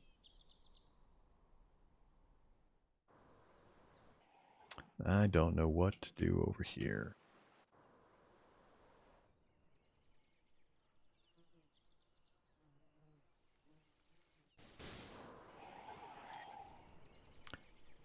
Why are you standing here? What's the deal here?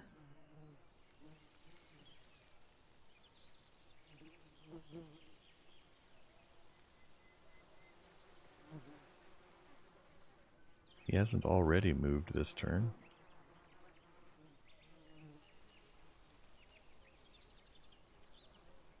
Huh, whatever.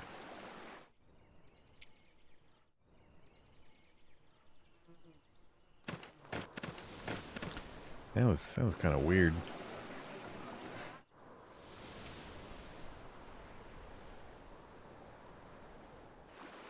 I'm trying to decide if this is showing me unit information.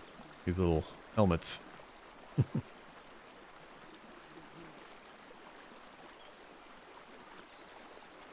Hey there, Hantander's army that's not quite done yet. Not sure I can wait.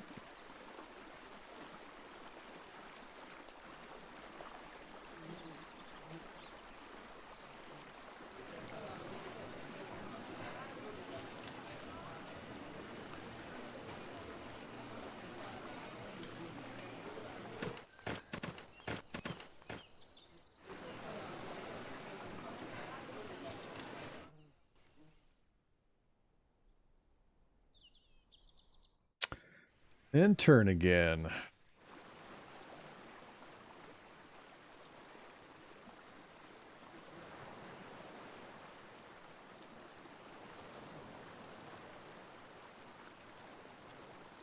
I'm hopeful with the extra fields we're bringing in, we'll be able to meet our obligation finally.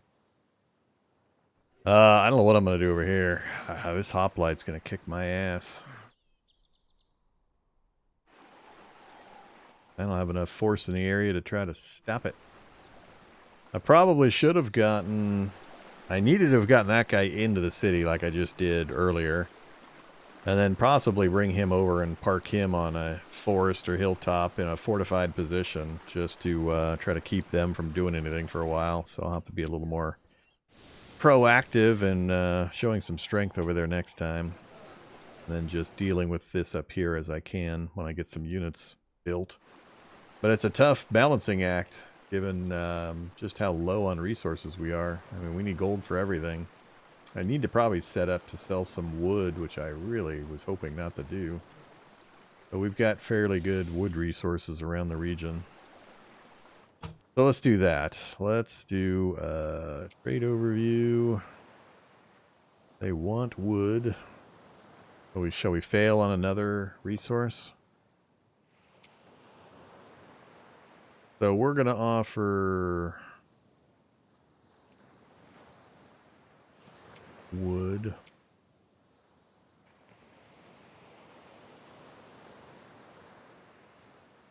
We're bringing in 4.6. We can afford a drain of 5 for a while. And we'd like gold.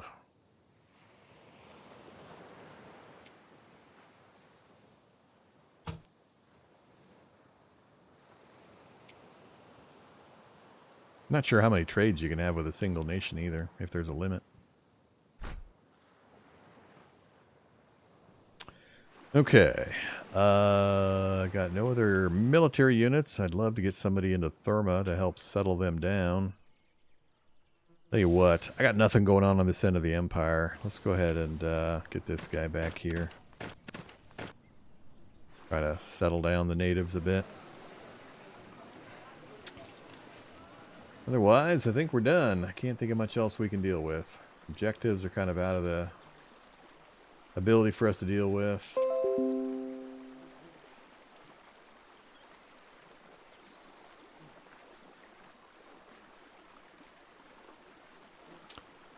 Can't afford any of the upgrades.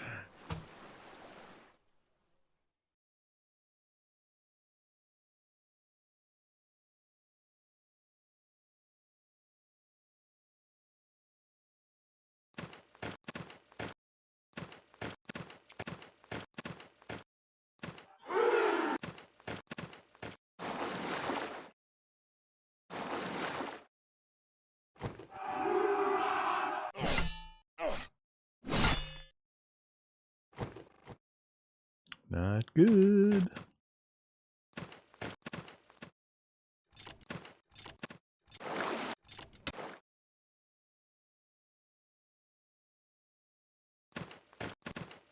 Ah, they brought a fresh unit in.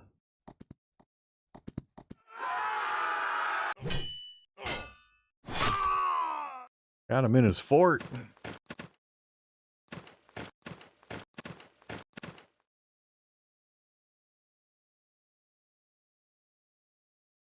Trade was accepted. You fools!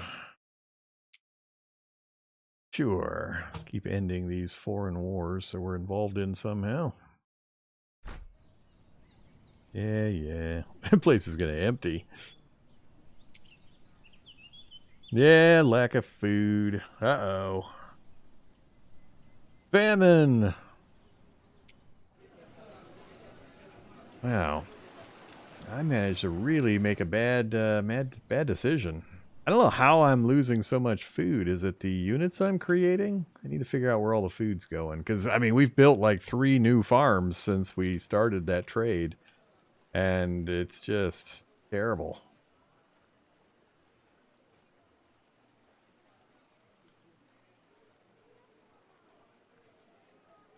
Now, I think we may have met our trade, because we didn't get that message, but then we didn't have enough for our own citizens.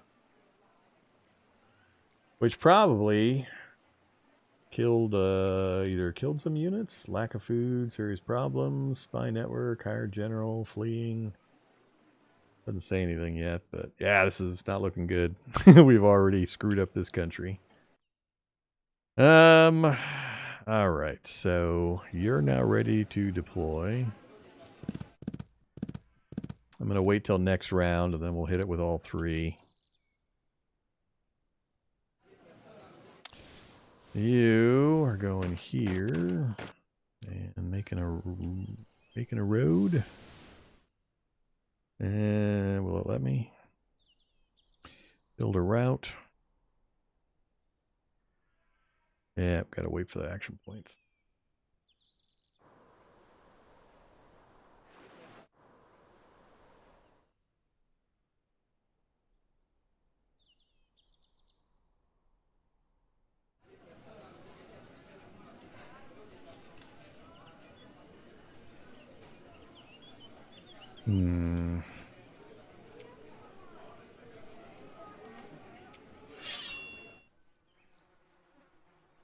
Another field complete. I think that's everything in reach of Therma and Ella, unless I chop the trees down.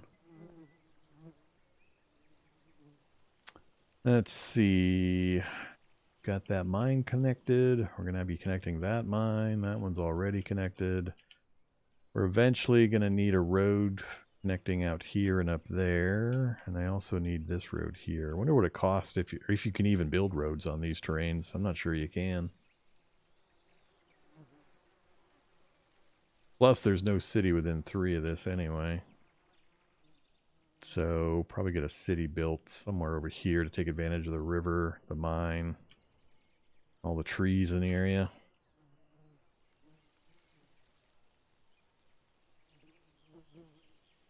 Don't want to move him that way right now, though. Alright, let's, what else can we do with him?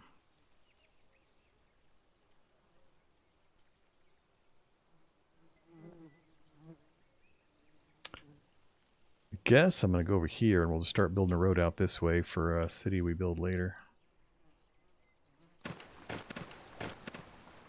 we'll tell it to build a route. Just start building to there.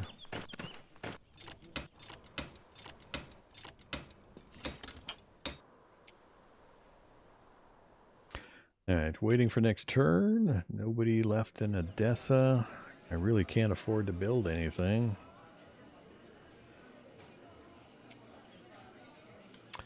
Coal yard doubles the production bonus of connected coal mines. Production of 1 mine would be increased.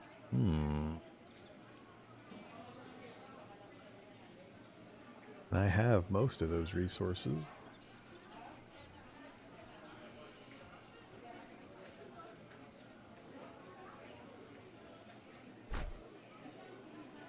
So we've got the coal mine and we have an iron mine, both in range. As soon as we get the road built, this will increase in production amount.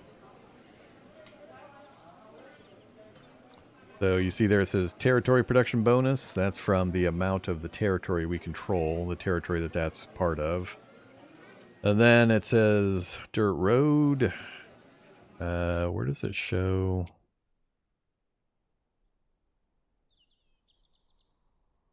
20% production bonus, but where is it? I don't know where the road comes into play. It definitely makes a difference, but I'm not sure where it shows it. Whatever. So do we go with the production bonus?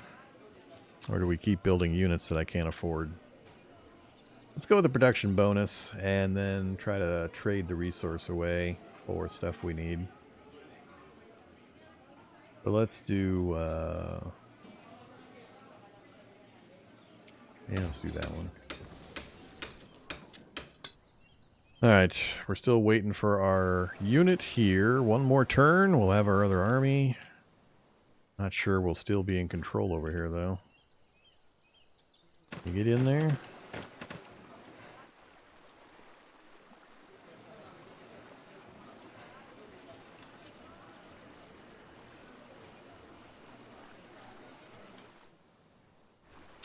I think that's it, other than poor Therma.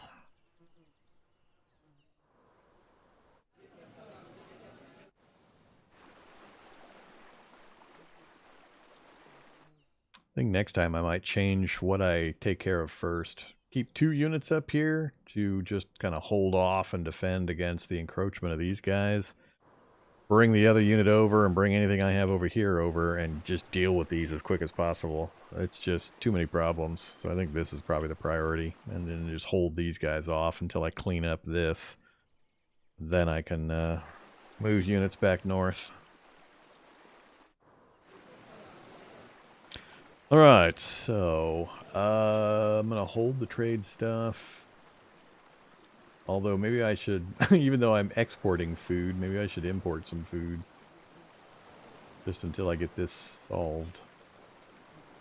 Let's go one more turn. We'll see what happens. I can only break it so far.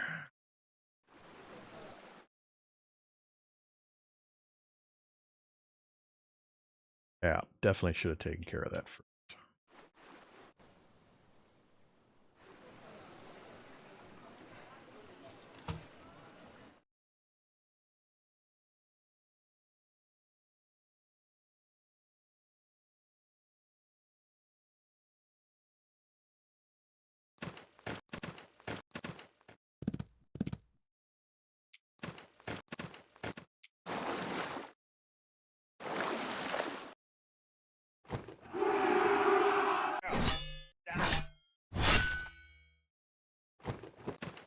I'm gonna wear down those damn hoplites and then hit them with my new cavalry, hopefully. Uh-oh, he came out! Ooh, that's not good. A settler unit? Huh. Interesting.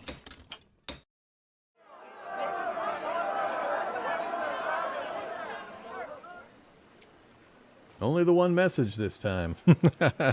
Just our continuing not satisfying our trade agreement.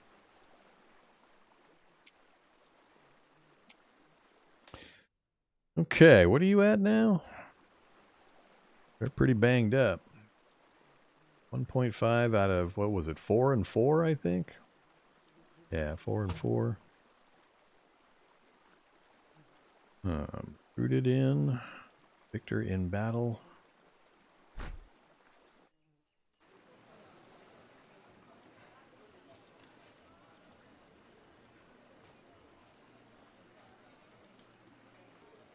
Yeah, I am tempted to sortie out and try to hit this guy.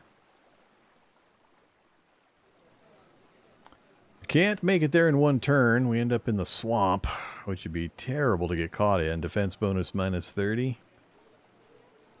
If I go around the swamp, still minus 30.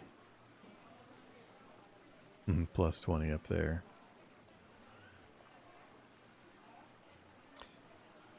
Looks like no matter what, not going to make it farther than that this round. What to do, what to do. We're going to need to get at least this swamp drained and then run a road connector over here and up into that, or get a city over here. All right, let's take the risk. I think he's due banged up. Rather end up.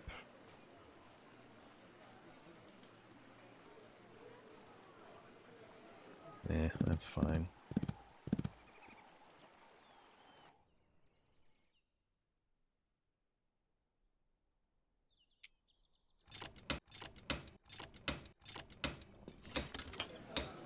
Okay, hit the settler.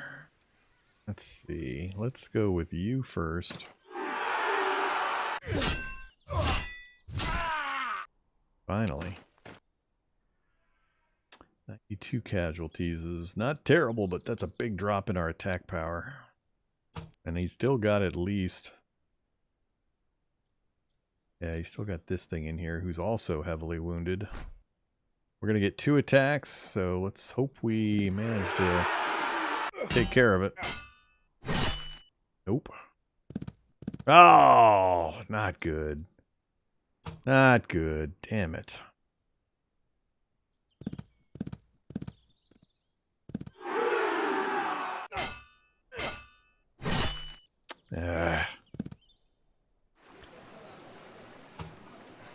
Okay. I was gonna go after him with this guy, but oh, we're low on action points.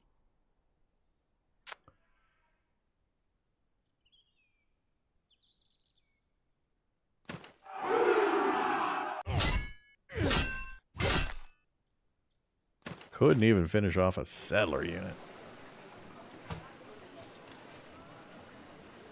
That's just embarrassing.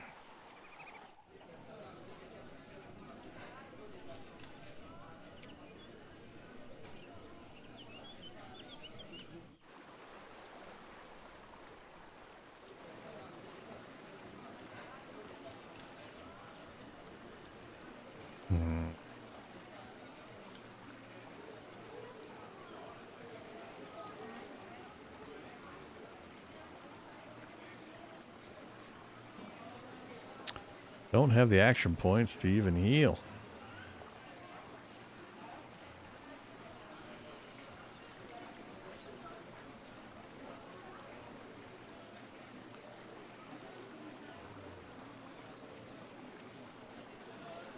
Uncertain outcome.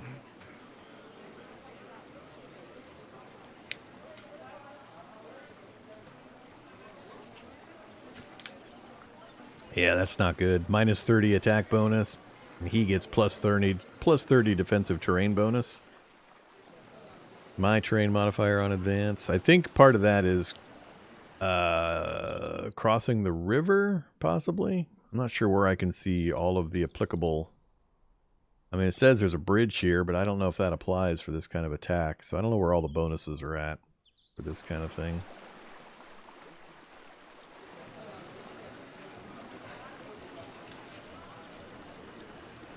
I don't like it, though, and we're just doing a delaying action. Next turn, we're going to try to hit him with our cavalry out on the plains.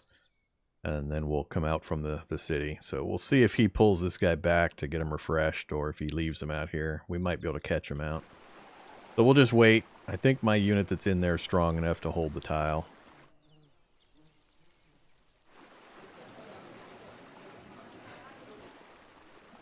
Oh, food. Food.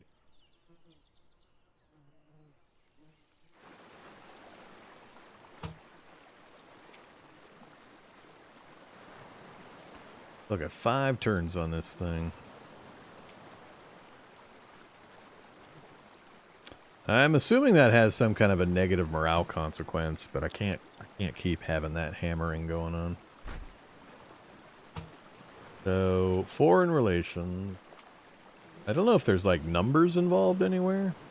So attitude and army morale. We still have our other trade route. Available offers. But I don't see like a number saying how happy or unhappy they are with us. So I don't know if they track that behind the scenes and just don't tell the player, or how that works. I'm guessing the attitude bar is probably the best way I know. Amicable. Active trade deals. Long-lasting peace. Yep, see, trade deal canceled. So we took a negative on the trade deal canceled. Alright. As long as he doesn't get all unhappy. See what happens.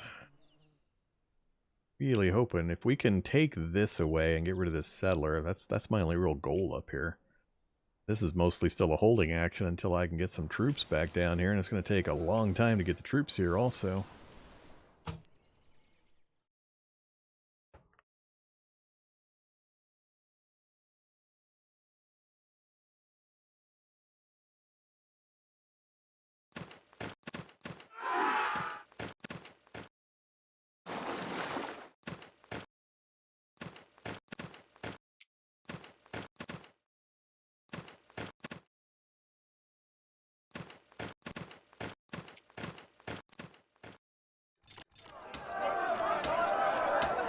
Amphipolis demands scouts in 5 turns. The governors in Amphipolis ask for an improvement of city infrastructure. Scout improvement. Okay.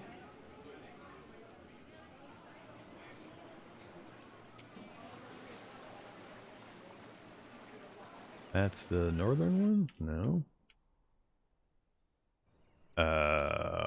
What the...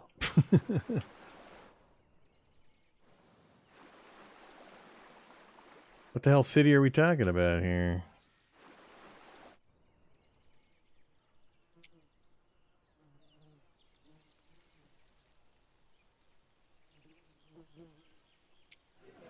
Oh, way over there. I always forget I've got this little city over here.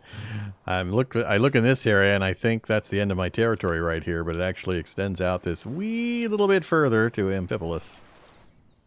All right. Hey there, Amphipolis. So you want the scout improvement? More of my precious gold out the window?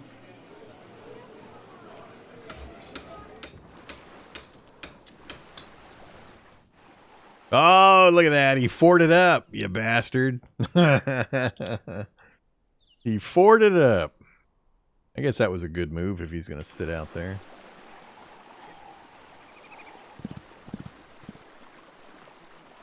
Dicey situation, huh?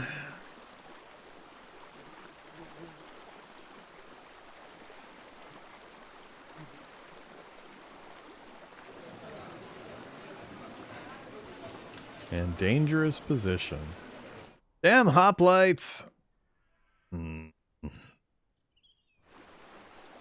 I thought for sure I'd have a little better odds when I brought the cavalry unit out.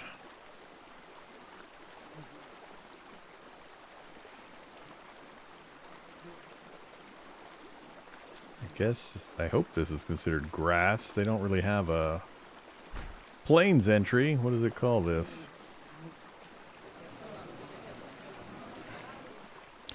Yep, it's grass. So, I mean, we have a bit of a bonus, but not as much as I thought we were going to get.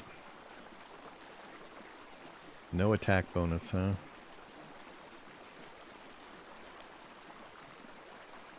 Huh. Ah, we don't have the strength for this. I'm not going to be able to weed this guy out of here.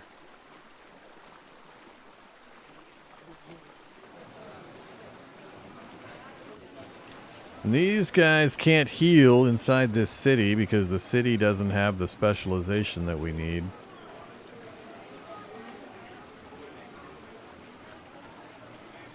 Settlers, Peltas, and warriors. Which they are not. No, it says Peltas. Why can they not heal inside here?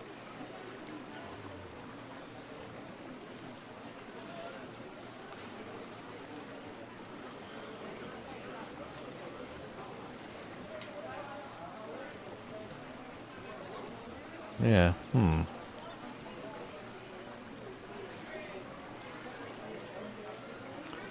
not sure why it won't let me self-heal here. Insufficient citizens?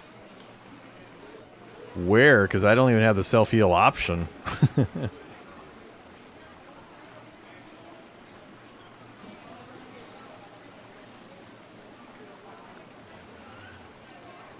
I mean, I see that for the insufficient for the recovery, but I don't even have an option down here for self-heal, which is what I'm trying to figure out. So I understand that. But why not even list self-heal? It should be on this list. What does this button do? This gives the forager.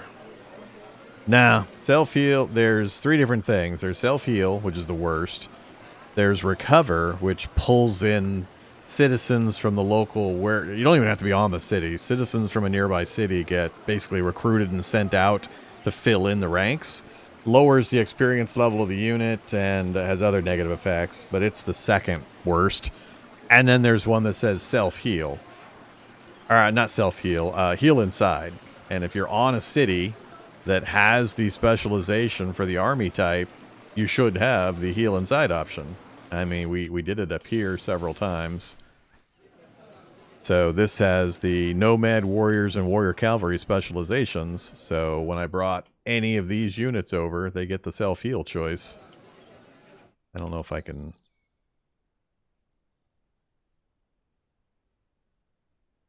Alright, I keep saying self-heal. I mean heal inside.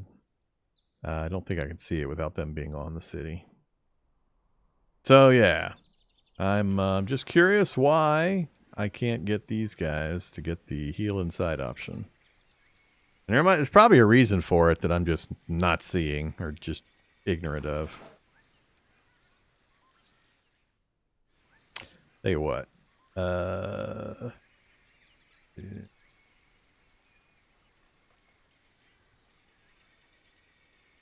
One moment. Heal inside. Page 153 of the manual. 6 entries. Repairing and healing units. Self-heal, recover, and heal inside. So, on the other hand, the heal inside action can be executed only when a unit is moved into a city with the correct specialization, where, as you can imagine, exists a recruitment and training center, storage with amenities, etc. Using the heal action restores the full strength of the unit much faster and in fact costs less. They're not mentioning why I'm not getting the heal inside option. So that didn't help. I already knew all that. Yeah, I don't know. As far as I'm aware, these guys that are Peltasts here at this city. Wait, does this city not have any specializations? Because it doesn't actually have the thing here. I wonder if what's going on is no specializations have been set for the city, and what I'm seeing on that list is what they can build here, but hasn't been done yet. City must be repaired first. I think that's what's happening. Well, no, because it's listing specializations. I don't get it.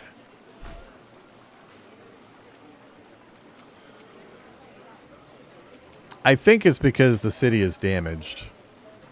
I think I have to repair the city first, and then they'll be able to do it. So it probably prevents you from being able to heal units infinitely while a siege is going on. Once the city walls have been damaged. I bet that's what's going on. Let's hit the book again. Repair city. No entries. And of course the word repair has got 1,000,000 entries. Alright, well, we're gonna go with that assumption, so we will we'll tell you guys to self-heal then. You. Now I'm tempted to bring you over to this fight and let Therma just be unhappy.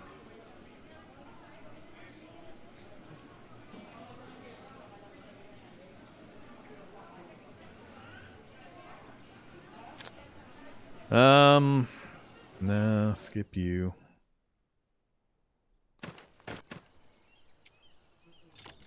Get that road done finally.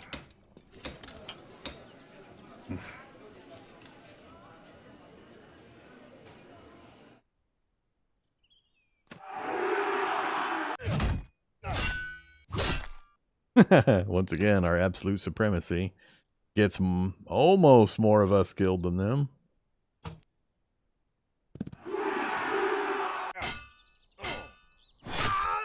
Finally. Karanos has arisen, another hero. Victory. What else is here? Nothing? I don't think we've taken the city down yet. Nope. We have not. And I'm fuzzy on the whole fighting city stuff. 233 people killed out of 10,000, huh? We still have to reduce the defender's health. So we barely did a point of damage. Ouch.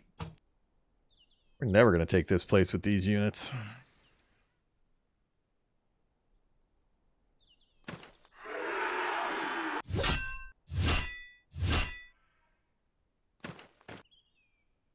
Down to 0.5. We're so close. Can the hero take it? He can't even try. That's unfortunate.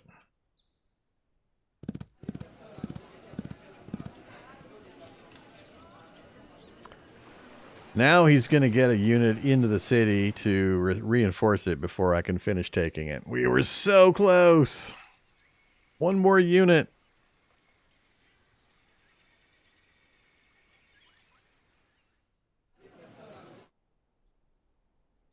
Yeah, I got nothing left.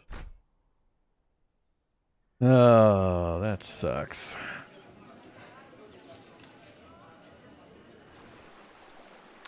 I'm still having problems with unit versus city selection. Oh, we're repairing. Or we're doing the smelter. That's why I can't do anything. Never mind.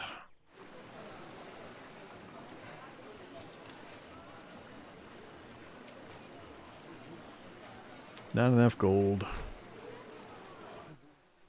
Yeah, neither side is going well. This stupid hoplite is totally screwing me over here.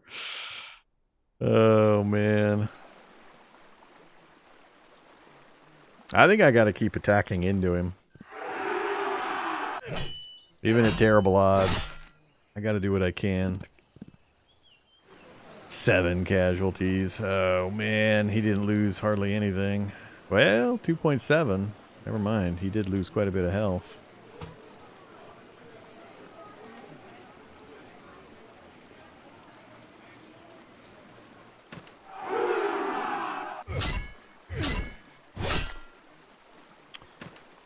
Hey, look at that. We got him out of his entrenchment. We actually did some pretty decent damage. His combat effectiveness is really low now. He's going to have to pull that unit back finally. He's going to have to move it or lose it.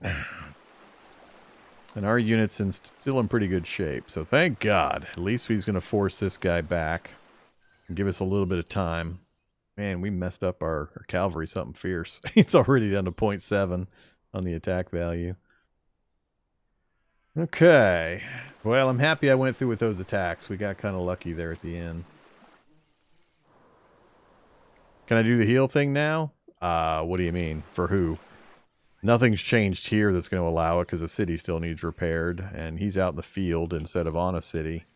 So, I also have no action points left.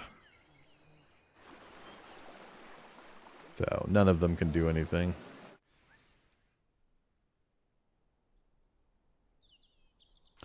We're kind of stuck.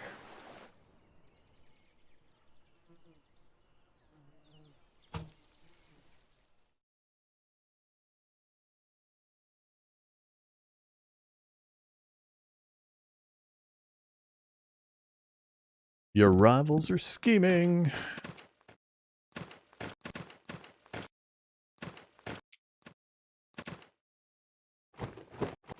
Yep, figured. We're going to see him again in the not too distant future. I got to get my own guys fixed up and reinforced. I got to get that city fixed. I probably should have looked at starting a repair on that. I don't know how much gold it costs.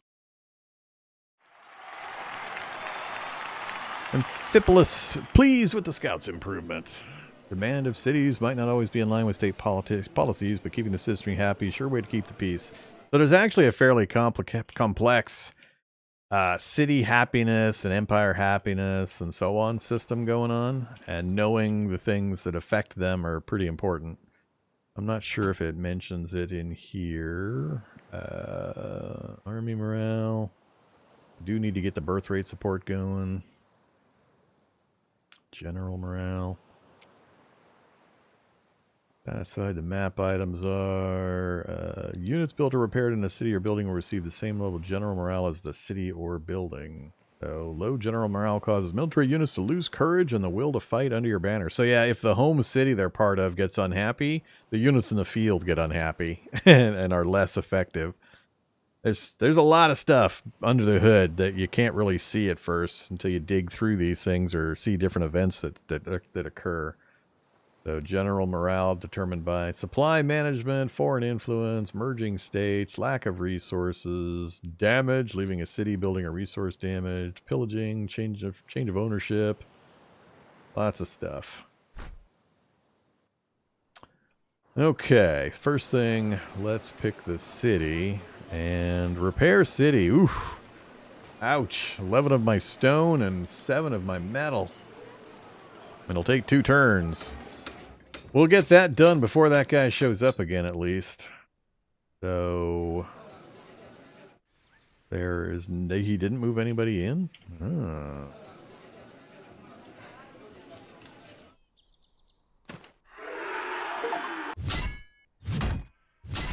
Conquer a city. Hey, we conquered a city. Alrighty, we got resources. Look at that. I'll take it.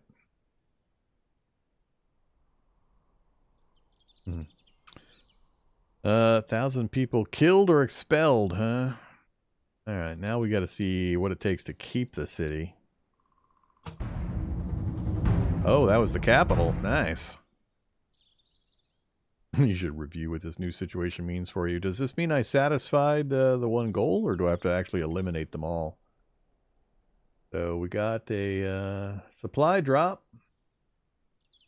by the capture.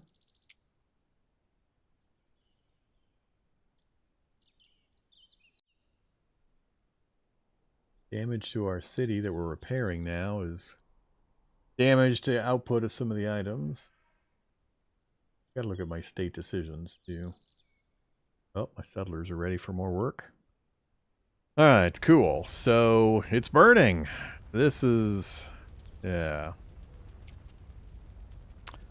We need to emergency aid it. And look at those numbers. We're going to lose almost our entire pile of gold if I want to keep this city. Oh my god. Well, we got to do it. You're going home to get healed. So I think this is where I need... not self-heal. They're not building anything. Now I'm confused again. Let's, I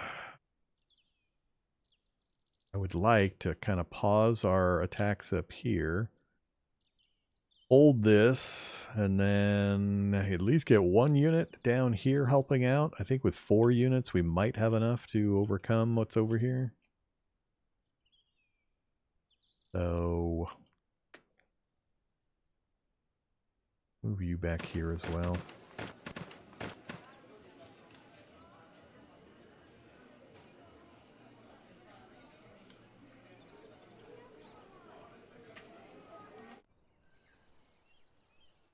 Okay, connected by road, connected by road.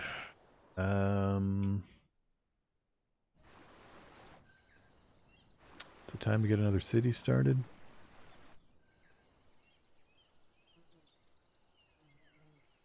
I think I'm gonna send him over here to try to get a city started. I'm not sure where the best spot is. They like that spot apparently.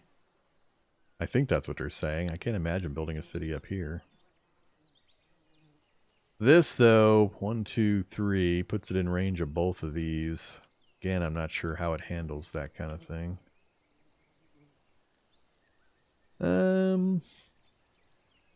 Yeah, I kind of like that spot. Sure, go over there. Fortunately, I think we have to wait till next turn to get the city founded. Yeah, see, it's not even on the list anymore. So what they're showing me seems to be... I don't know why. It grays out some for no action points, but the option to build a city has disappeared from the list. So something else is changing when you can see certain things. And I think it's still the number of action points. So I think these guys couldn't do the heal inside because of the limitation of their action points, which we'll find out when we start next turn. Alright, city's under repair. I need to get you back and healed up, preferably before that other guy. There's the heal inside option right there. It needs resources. Oh my god. It takes gold to heal inside. Maybe that's why we weren't seeing it. Everything is so expensive. Everything is expensive. Okay. I think I'm going to just have this guy ford up right here on the other side of the river. I'd rather do it up in the hills. Maybe I'll go here and do it. This is the woodlands. And that'll put pressure on this guy here. And we'll get the defense terrain bonus. This is terrible terrain for us to defend in with this unit. So I think I'll go sit up here and we'll fort. And we'll try to keep the unit he's got pinned in Pydna. Yeah, we're not going in. Alright, next turn we'll fort up. You still can't do the heal inside because the city is doing its thing.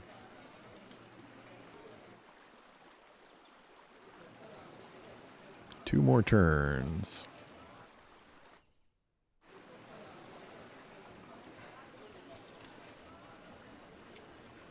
So do the terrible one. You just wait. You built that road, did you? Okay, I'm thinking of building the city 1, 2, 3, and 2 to there. Yeah, I think I'll build a city right here. Amphipolis is there.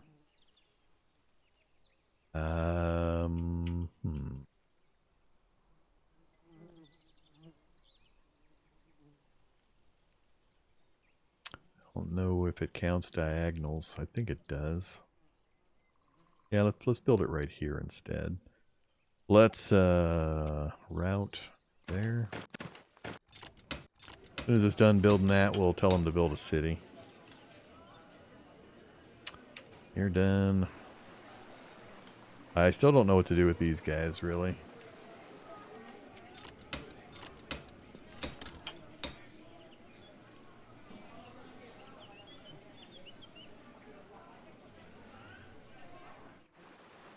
Okay.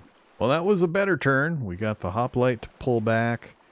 I'm hoping this will keep him pinned while we get this repaired up and get our units refreshed. We're going to try to bring at least one unit. If nothing else, we'll bring the cavalry unit back. I need to keep a settler. Where are all my settlers? I have the one there. Where's my other settler at? Yeah, where is my other settler? Where did I send him? I sent that guy up here. I guess that's the other settler. Thought that was the nomad, but the nomad's actually in here. And I got no gold to build any units. Alright, well, never mind. Mystery solved.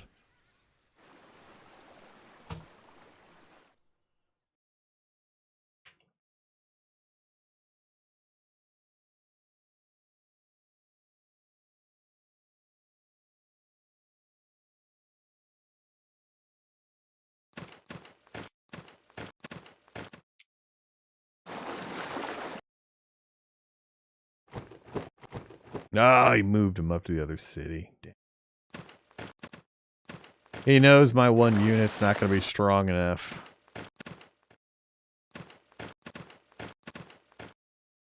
I don't have I don't have a better position to try to pin him.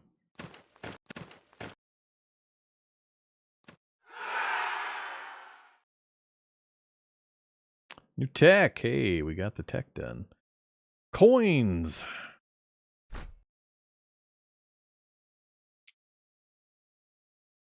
Yeah, I'm not ready to fight you right now. We'll go to war with you later.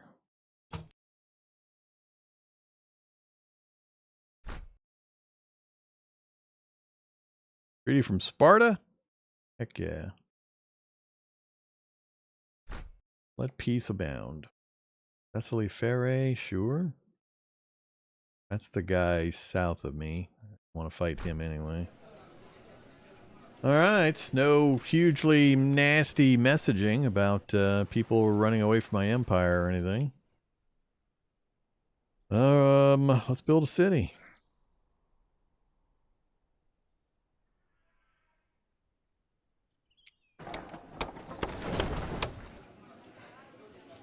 Elite.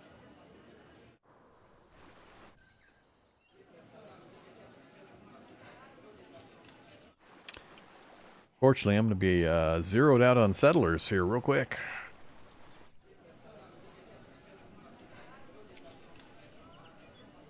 Don't have the gold. It's all about the gold. The lack of having. Okay. Hey there, Jardanian settler. This place is still repairing. You! Heal inside. Damn it. No money. I can't believe how expensive everything is. See you, Raider. Have a good night.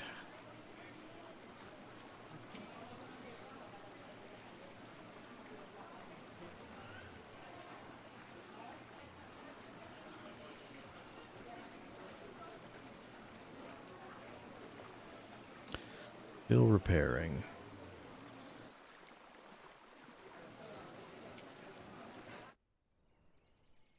Well, do we still fort up here?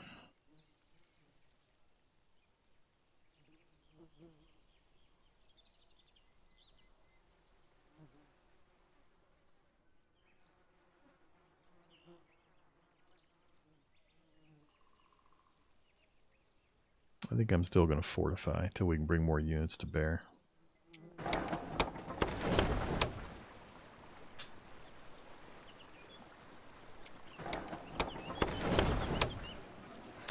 Now I just need to craft some more settlers so I can get roads connected to everything. And start getting more food down, more improvements. That's going to take me actually accumulating gold, and I am not accumulating any damn gold. I think it's time to start selling some coal to somebody. Who wants coal? Nobody wants coal. That's a problem. Focus, but we got a pretty big trade loss.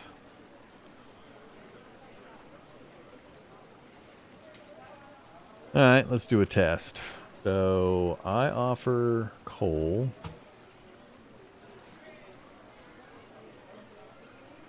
So I have to set at least one.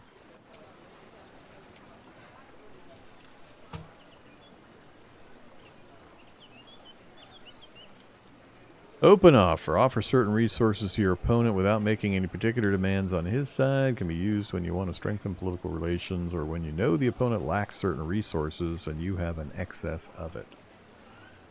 So I guess I could instead say nothing.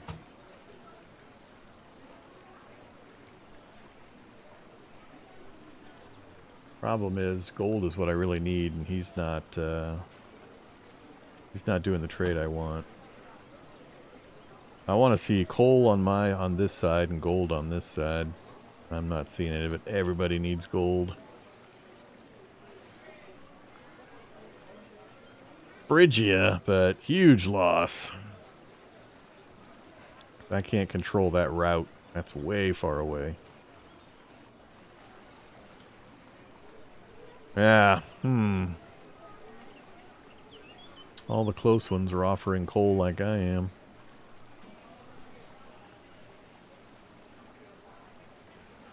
I don't have enough iron.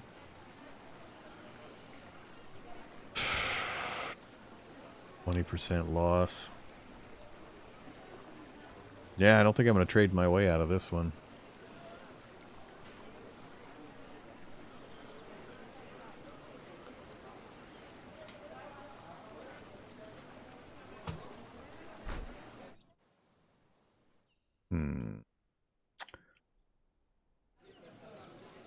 We're just going to wait through this one. Alright, do the slow heal. I still don't really know what to do with you. Emissary. Diplomat sent to friendly or neutral cities and try to affect the relations of factions. Can also be sent off on treasure hunts and quests. But how does that work? Is it you click a button and they disappear for a while? Or do you actually have to move them on the map to the place where the quest goes off? Because we've got like the Golden Fleece, the Knot, the treasure chest here, but I don't know how that works.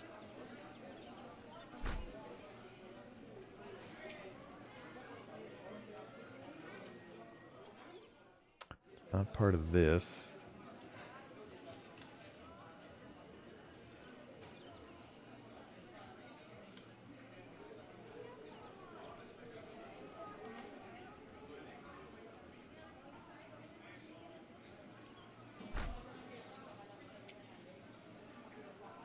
Yeah, I don't know how to do these things.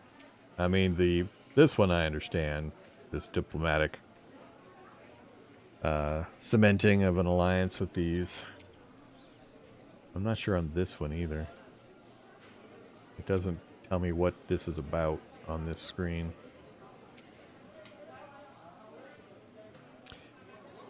Due to the defense of Agai and Edessa, don't let these towns fall.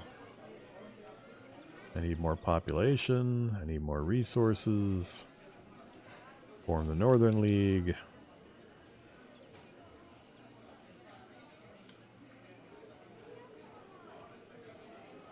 Yeah, I'm assuming I have to actually move that guy all the way over there, which is one hell of a long trip.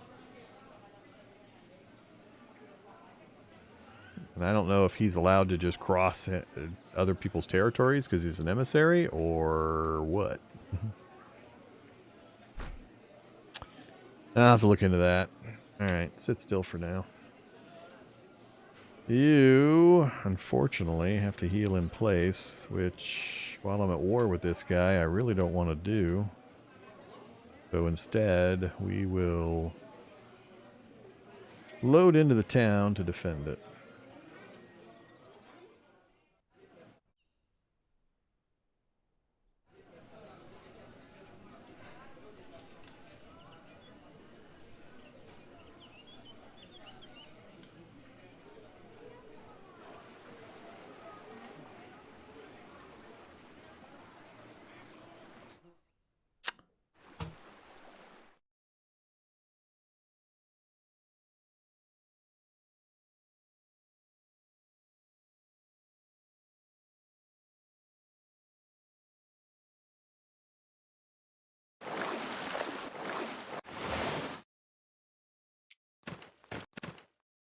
I think I'm just going to hit close, and then we'll just check the notes. Uh-oh. Well, no duh.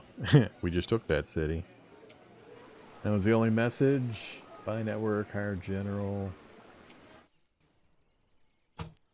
Don't. Oh, I do care about that. Well, hi, guys. I hope that's the same hoplite he had up here earlier, and he's repositioning troops.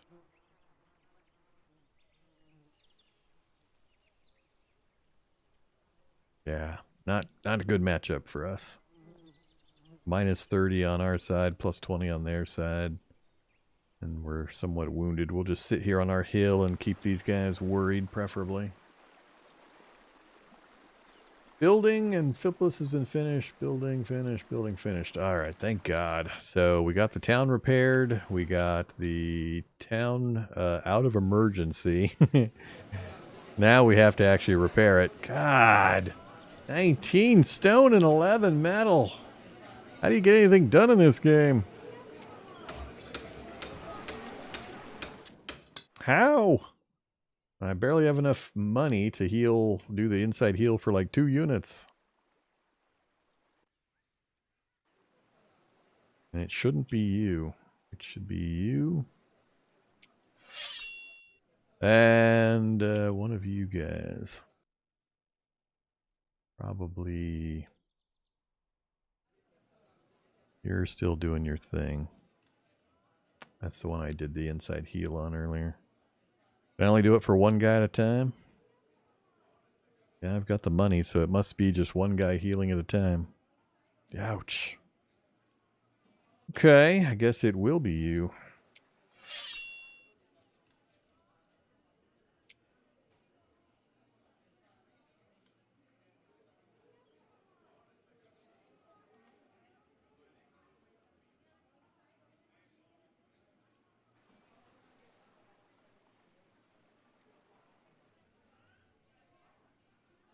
That's it. All right. I'm okay with the situation currently. I would love to finish these guys off, but they could have more cities out here I don't know about, and I just don't have the strength. So I'm just going to focus on trying to hold this place. Get one of these units moved south. The cavalry probably, much as I'd like to get these guys going instead. It's going to be a while before they're fixed up.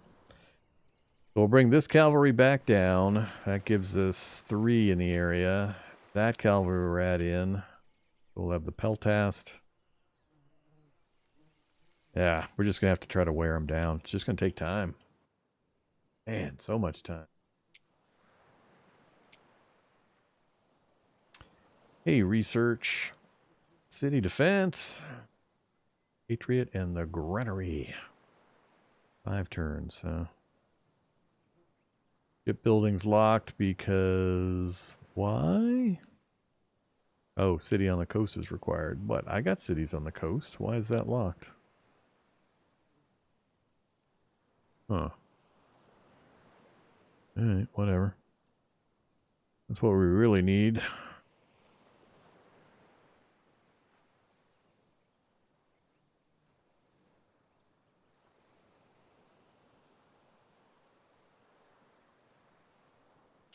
We take the 10 turns to go straight to forging?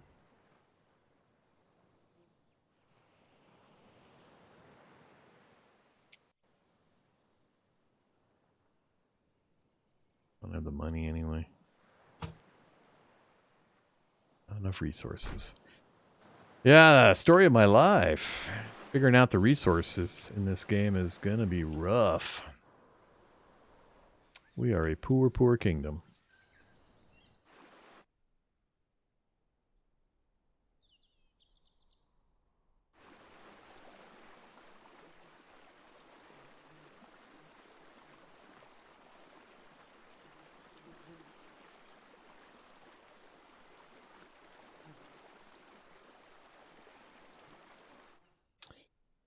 Um,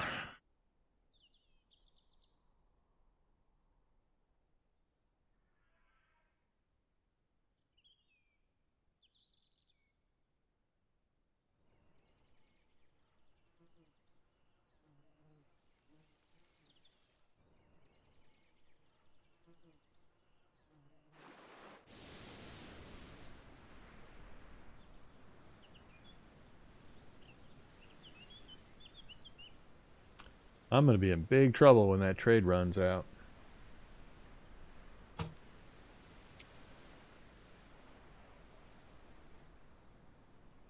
Got 4 more turns. And actually, we're almost out of wood.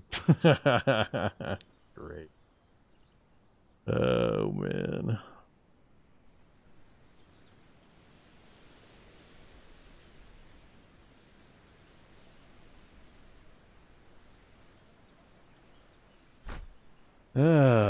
Yuck.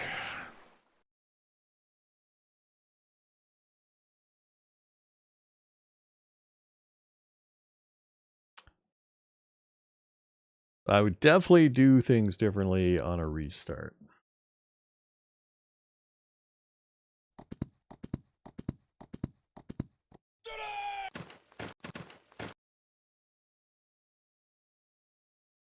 Offered treaties.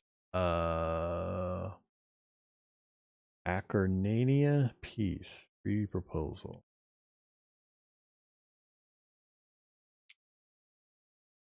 I guess. I mean, sure, whatever.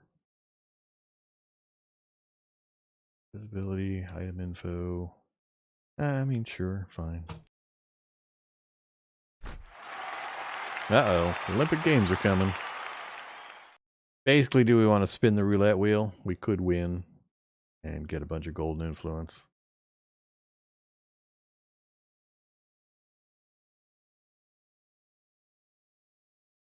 I'm not. Joining and winning the games brings substantial gold and influence resource. I can't even afford that, so no. Yeah. I know they're fleeing. I need to push the border back and end the war with these guys at some point. Did my...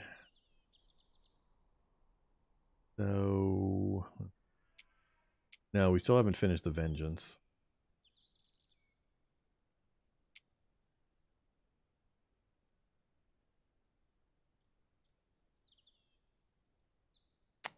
Yeah. Guess we got to finish them off completely.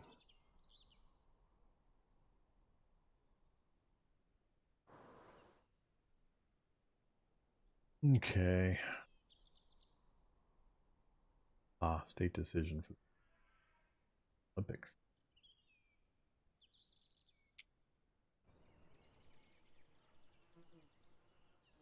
Took one of my spots again, did you? Yeah, that's fine. I'm not going to change anything there. We're up to 6.4. That means we should have enough to get you moving now. Let's see. Get all the way to there on turn 1 if we take that route.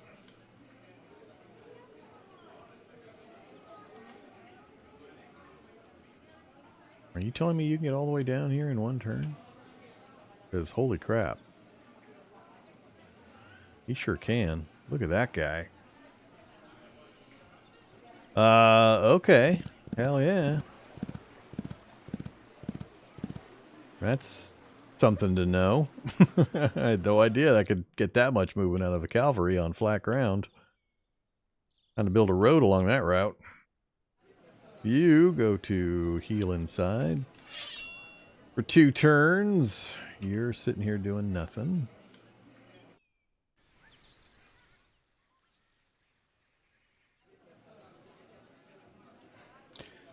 You are also sitting here doing nothing while we just wait for this place.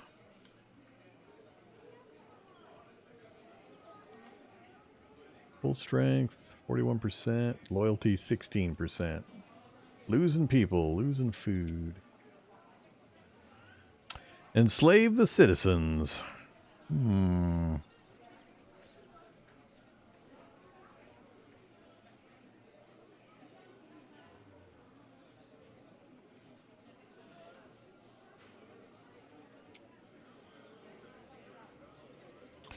We're getting our health back slowly. I think we're just going to stay here still. Definite advantage. Yeah,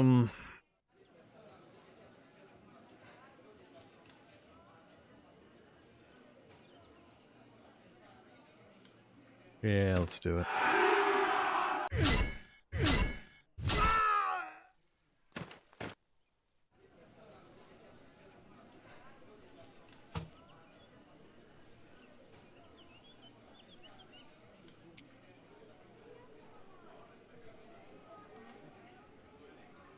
Nope. Gotta hold off on that.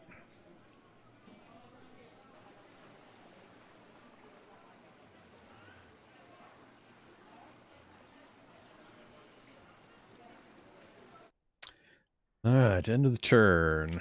So... Hello. Got what, one more turn?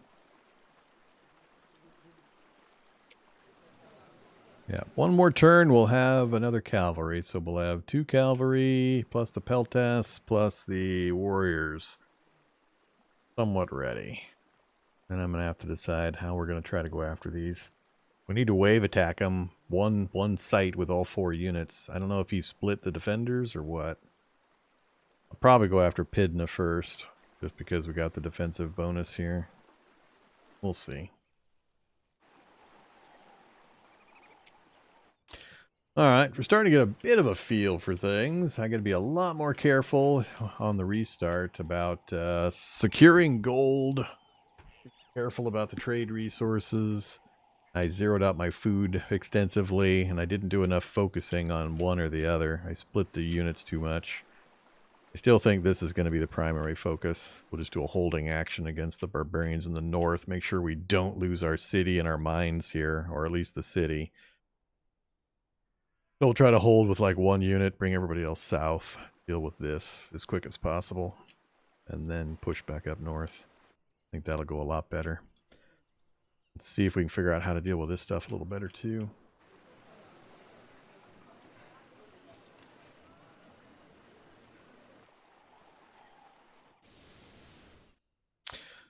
All right, let's save the game here. Custom name OB1.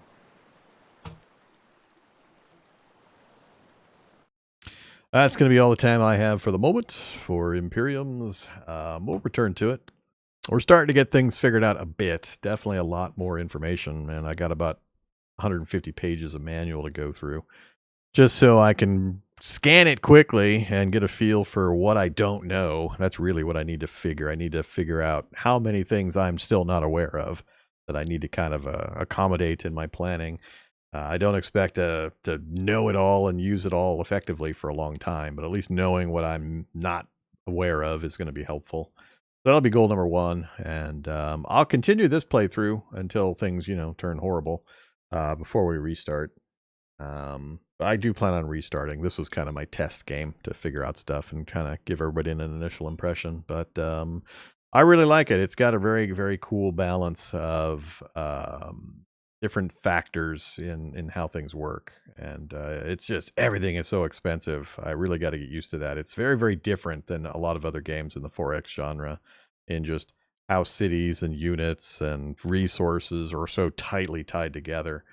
I mean, even healing my units is going to bankrupt the Empire. So, yeah.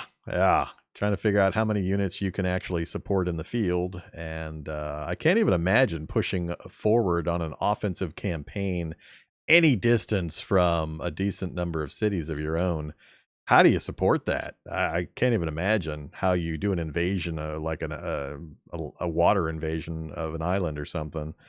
I just can't imagine how you can manage to do that. So I'm interested to find out how you pull that off, because like just the attrition on the initial units and not having a fallback position to get them quickly brought back up to strength, it just boggles my mind. So there must be some way to do it.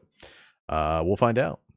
So that's it for now. Thanks for watching, everybody. I will return tomorrow with more stuff. I want to get another game of Halls of Hegra in, and we got a lot of stuff to play. So hope to see you then. Stay safe out there.